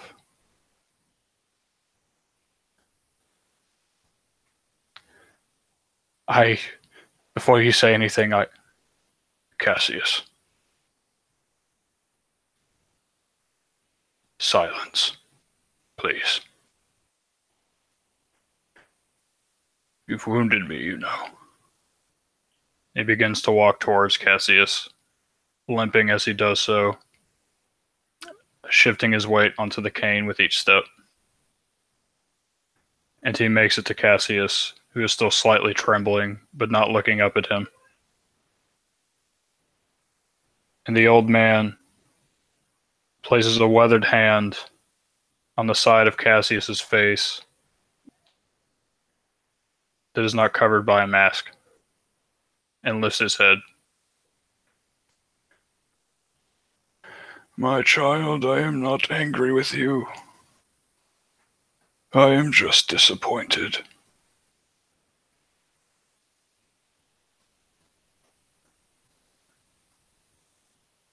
What of the vessel? How is he progressing? He has last I could see. Cassius still speaks, still quivering with fear.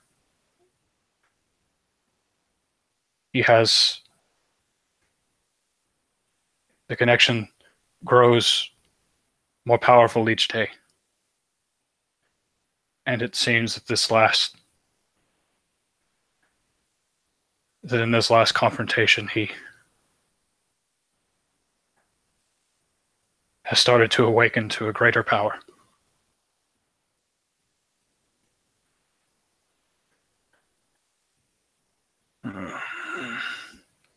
The smile on the old man's face slightly lessens, and he takes his hand off his face, and he looks up, staring, looking back at the altar. It seems my old friend is still at work as we speak. But no matter. He will not have his way. And Cassius. Yes, Father.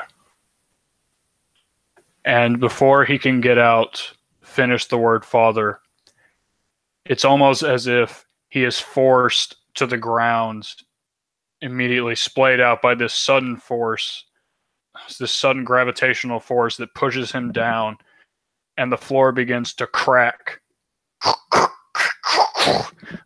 under the weight of this force. And Cassius, trying not to cry out from this. Father, please, I'll make it up to you. I won't do it again. I just wanted to protect you. That's all I ever wanted to do, please. And the old man turns from looking at the altar, looking back at Cassius. His eyes are open now. And those eyes are filled with golden malice. That celestial flare. This man has not moved a single muscle. This old man. And the force, it looks as almost it is about to crush Cassius on the ground where he stands, ceases. And Cassius gets up.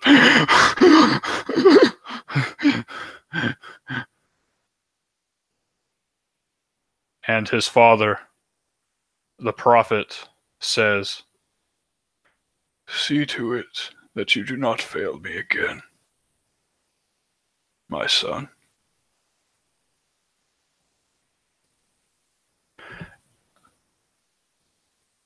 The scene also changes from this to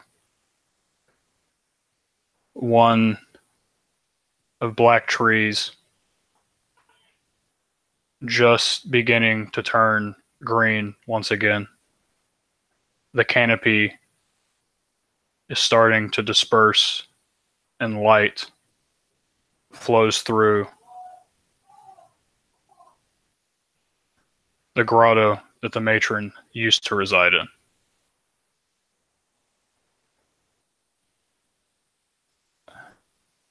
A man stands there.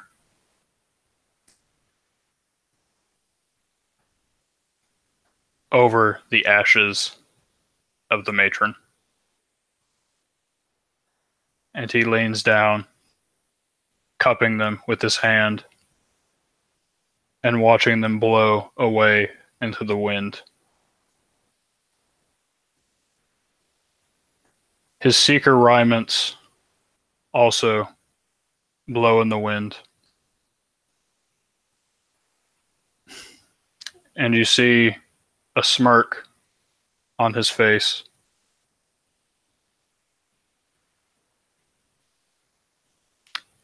And this man speaks.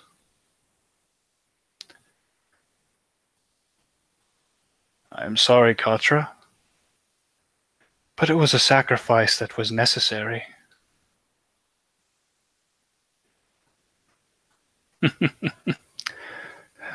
And he chuckles a bit as Dalton stands up and looks up the canopy as the light begins to shine through it. He says his final words. All according to plan. And that is where we'll end our session.